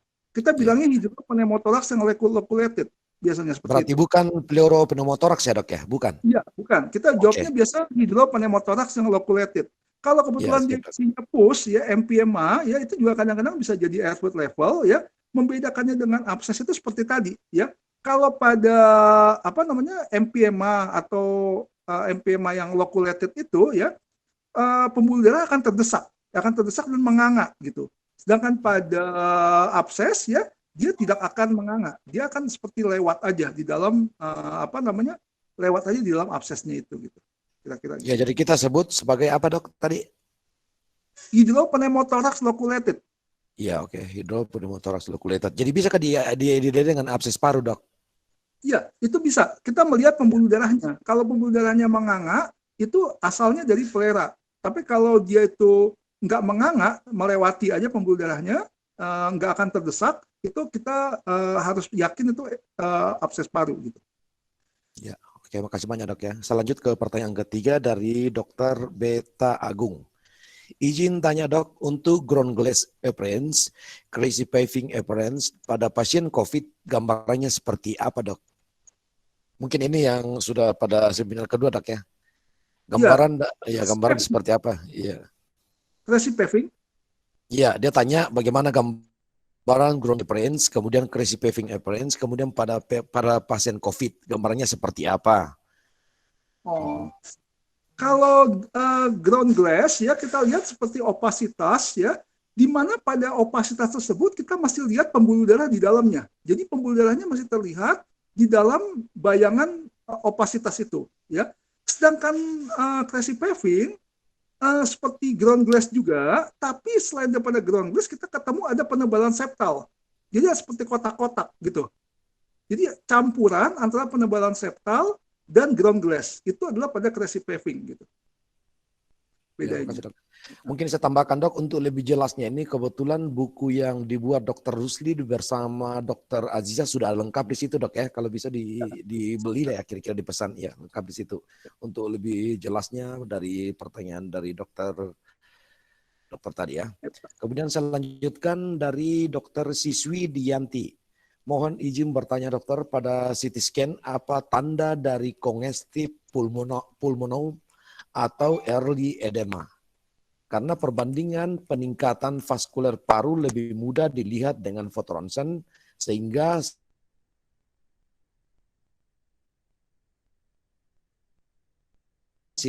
pada CT scan apa tanda dari congestive pulmonale atau early edema?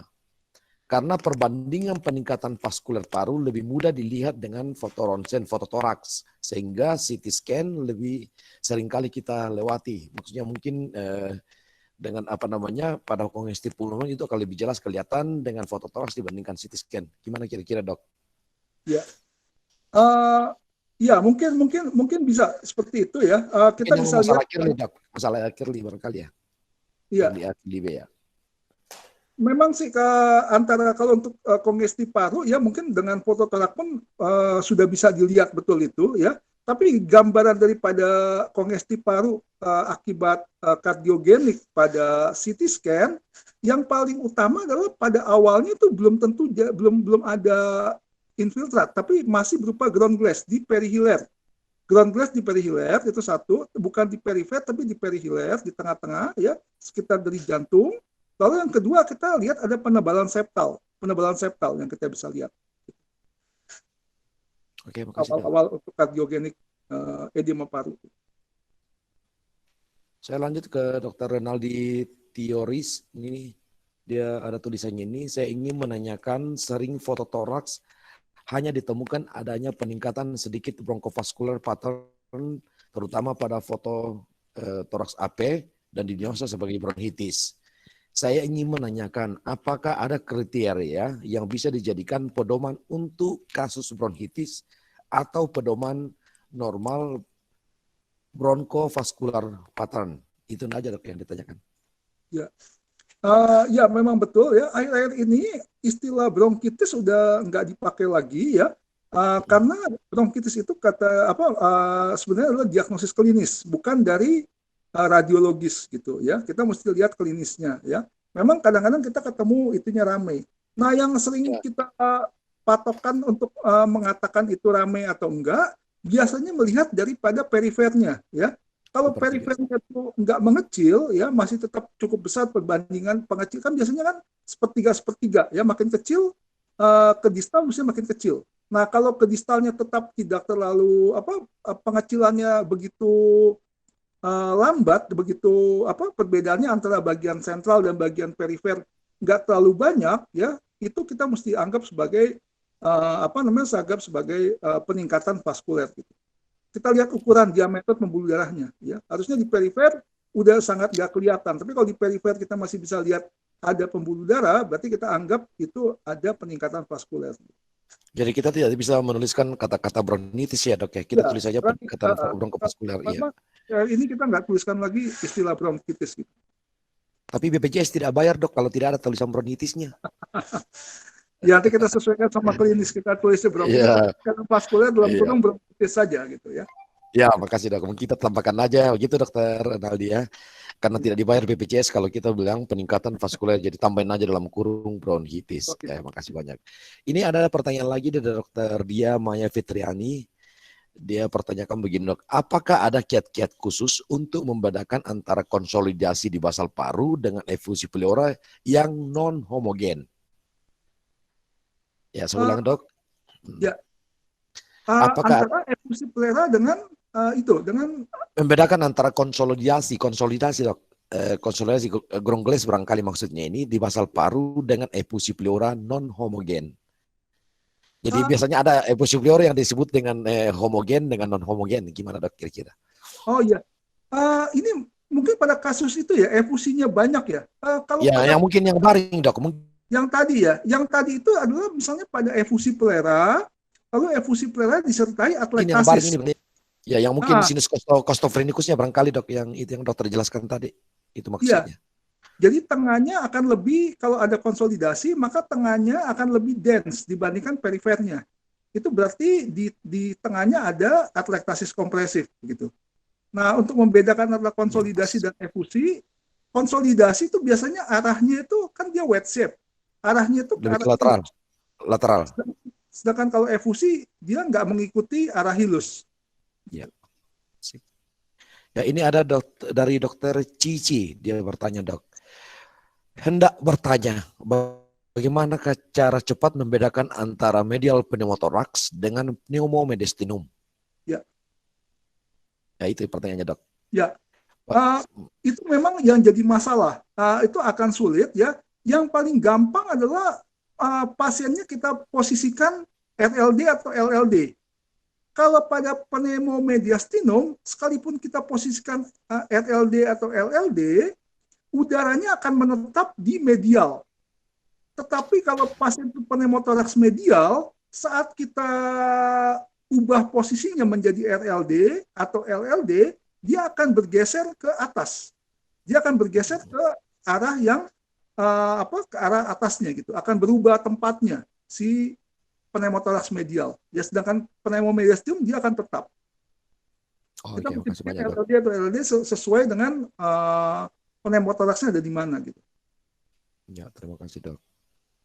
Ya, ini masih ada satu pertanyaan terakhir sebelum kita masuk dalam pertanyaan langsung. Ini dari Dokter Kadek Leka Sugeng Kurniawan. Pertanyaannya gini dok. Bagaimanakah kiat-kiat melihat fluid pneumothorax pada pasien trauma dengan posisi AP? Terima kasih dokter. Pasien trauma dengan posisi AP, lihat pneumothorax.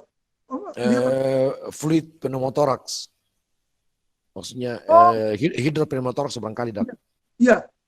Seperti tadi, memang sih itu ditentukan oleh banyaknya udara dan banyaknya cairan ya. Kalau banyaknya cairan, ya betul. Kalau udaranya pneumothoraxnya kita lihat di sinus costophrenicus dan di perikardial. Ya, jadi untuk udaranya kita lihat di perikardial dan di sinus costophrenicus. Sedangkan cairannya kalau sedikit ya susah, tapi kalau dia cukup banyak kita akan melihat dia di perifernya. Akan terlihat adanya garis yang di perifer.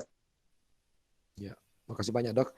Ya mungkin itu dari sesi yang pertama dari chatnya itu kita sudah Dr. Rusli sudah menjawab beberapa semua pertanyaannya. Mudah-mudahan dipuaskan dan kalau belum nanti kita lanjut lagi ya dan bisa lewat email ke Dr. Rusli langsung. Ya saya buka lagi untuk sesi yang kedua bagi teman-teman sejawat radiologi yang mungkin bertanya langsung, tapi sebelumnya saya menyapa senior kita Dr. Wahid Ibrahim. Gimana kabar dok? Sehat ya dok ya? Dr. Wahid. Dokter Wahid, sehat? Ya, nanti mungkin beliau masih ya, siap, mantap. Ya, ya saya persilakan kepada teman-teman sejawat yang ingin bertanya ke Dokter Rusli. Saya buka sesi kedua. Silakan, Dok.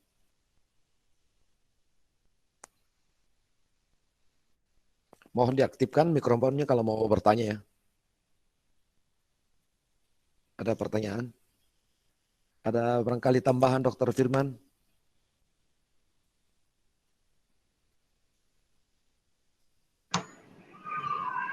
Saya kira cukup jelas ya, semua yang dipresentasikan Dr. Rusli luar biasa. Kita bisa mencerna dengan baik. Tapi kalau ada teman-teman yang masih mau bertanya, silahkan. Mumpung Dr. Rusli punya waktu ini, jangan disia-siakan. Ya, terima kasih banyak Dr. Firman. Ya, silakan teman-teman sejawat radiologi yang ingin bertanya ke Dr. Rusli nih.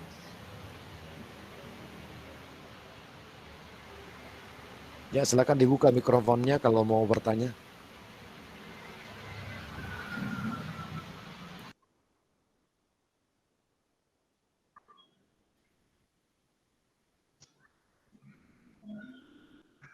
Gimana Dokter Rusli, kayaknya sudah tidak ada yang mau bertanya ya? Ya, tutup. Ya, ya sebelum kita mau mengakhiri acara ini, barangkali kesimpulan dari Dokter Rusli, kesimpulannya bisa disampaikan pada seminar hari ini.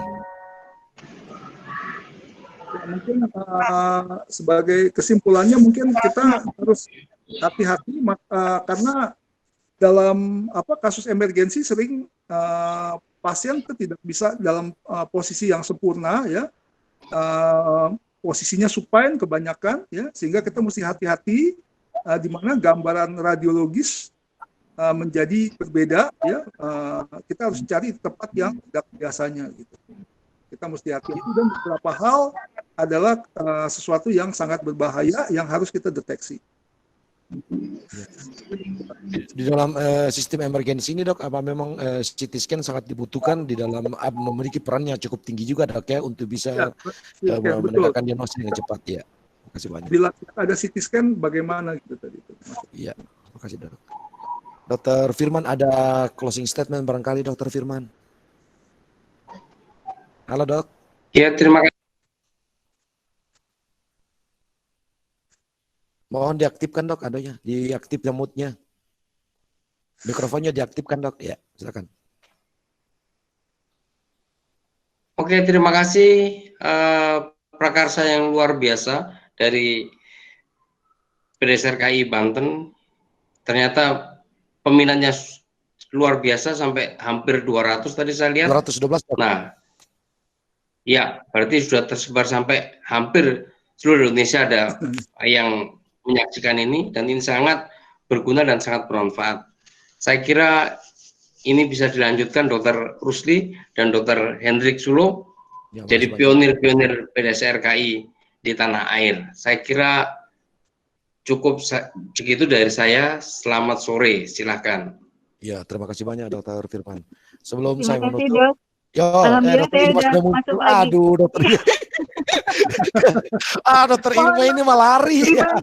Ya, silakan Dokter. Dokter. Sering mati lampu, Dok. Ini Aduh, Masya kasihan narkoba cancer. Allah. Ya, silakan. Mohon maaf, Dok. Pakai lilin bisa Dokter Ilma mestinya.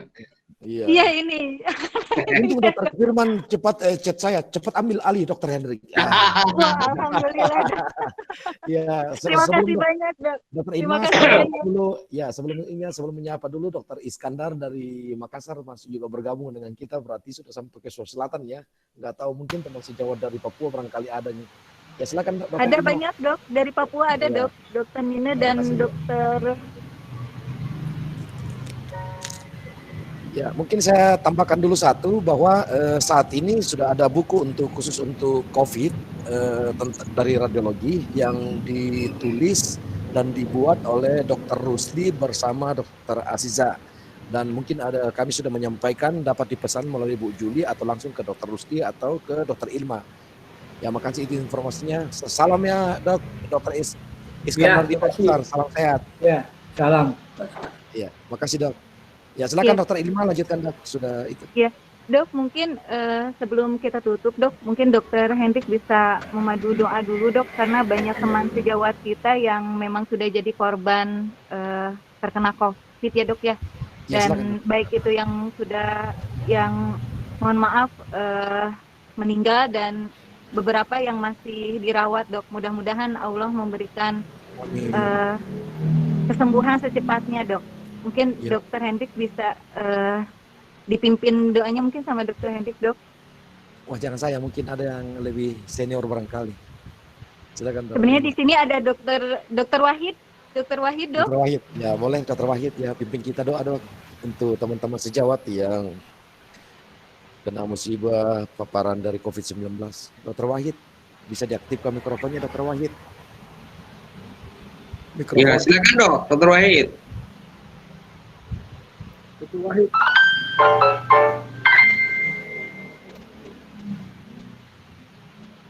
Jika tidak, mungkin untuk mempercepat waktu, Dok, mari kita membaca surat Al-Fatihah Silakan. untuk yang Muslim, Dok, dan doa sesuai dengan agama dan kepercayaannya masing-masing, Dok. Mungkin cukup satu menit ya, Dok ya. Ya, silakan. Di hati masing-masing, mudah-mudahan doa kita bisa mempercepat kesembuhan yang memang masih sakit, Dok, karena banyak sekali di daerah Banten pun RSUD Cilegon itu ada 24 nakes, Dok, yang terkena, Dok, yang sekarang sudah dirawat, Dok. Belum Kalau di dokter teman rumah sejawat sakit kita yang lain. radiologi nggak ada dok ya? Dokter Ilma, teman sejawat kita radiologi nggak ada ya? Alhamdulillah sehat, Dok, kalau di Banten, Dok. Amin, Insya Allah. amin. Ya, jangan, Mudah-mudahan Dok. seluruh tempat di Indonesia. Jangan, ya. Dok. Amin. Ya, pembacaan surat Al-Fatihah dan doa kita mulai ya, Dok. Ya, silakan. Silakan.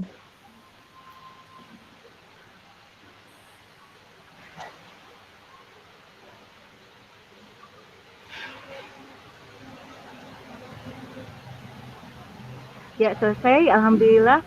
Amin. Apakah ini sudah tidak ada pertanyaan lagi, Dok?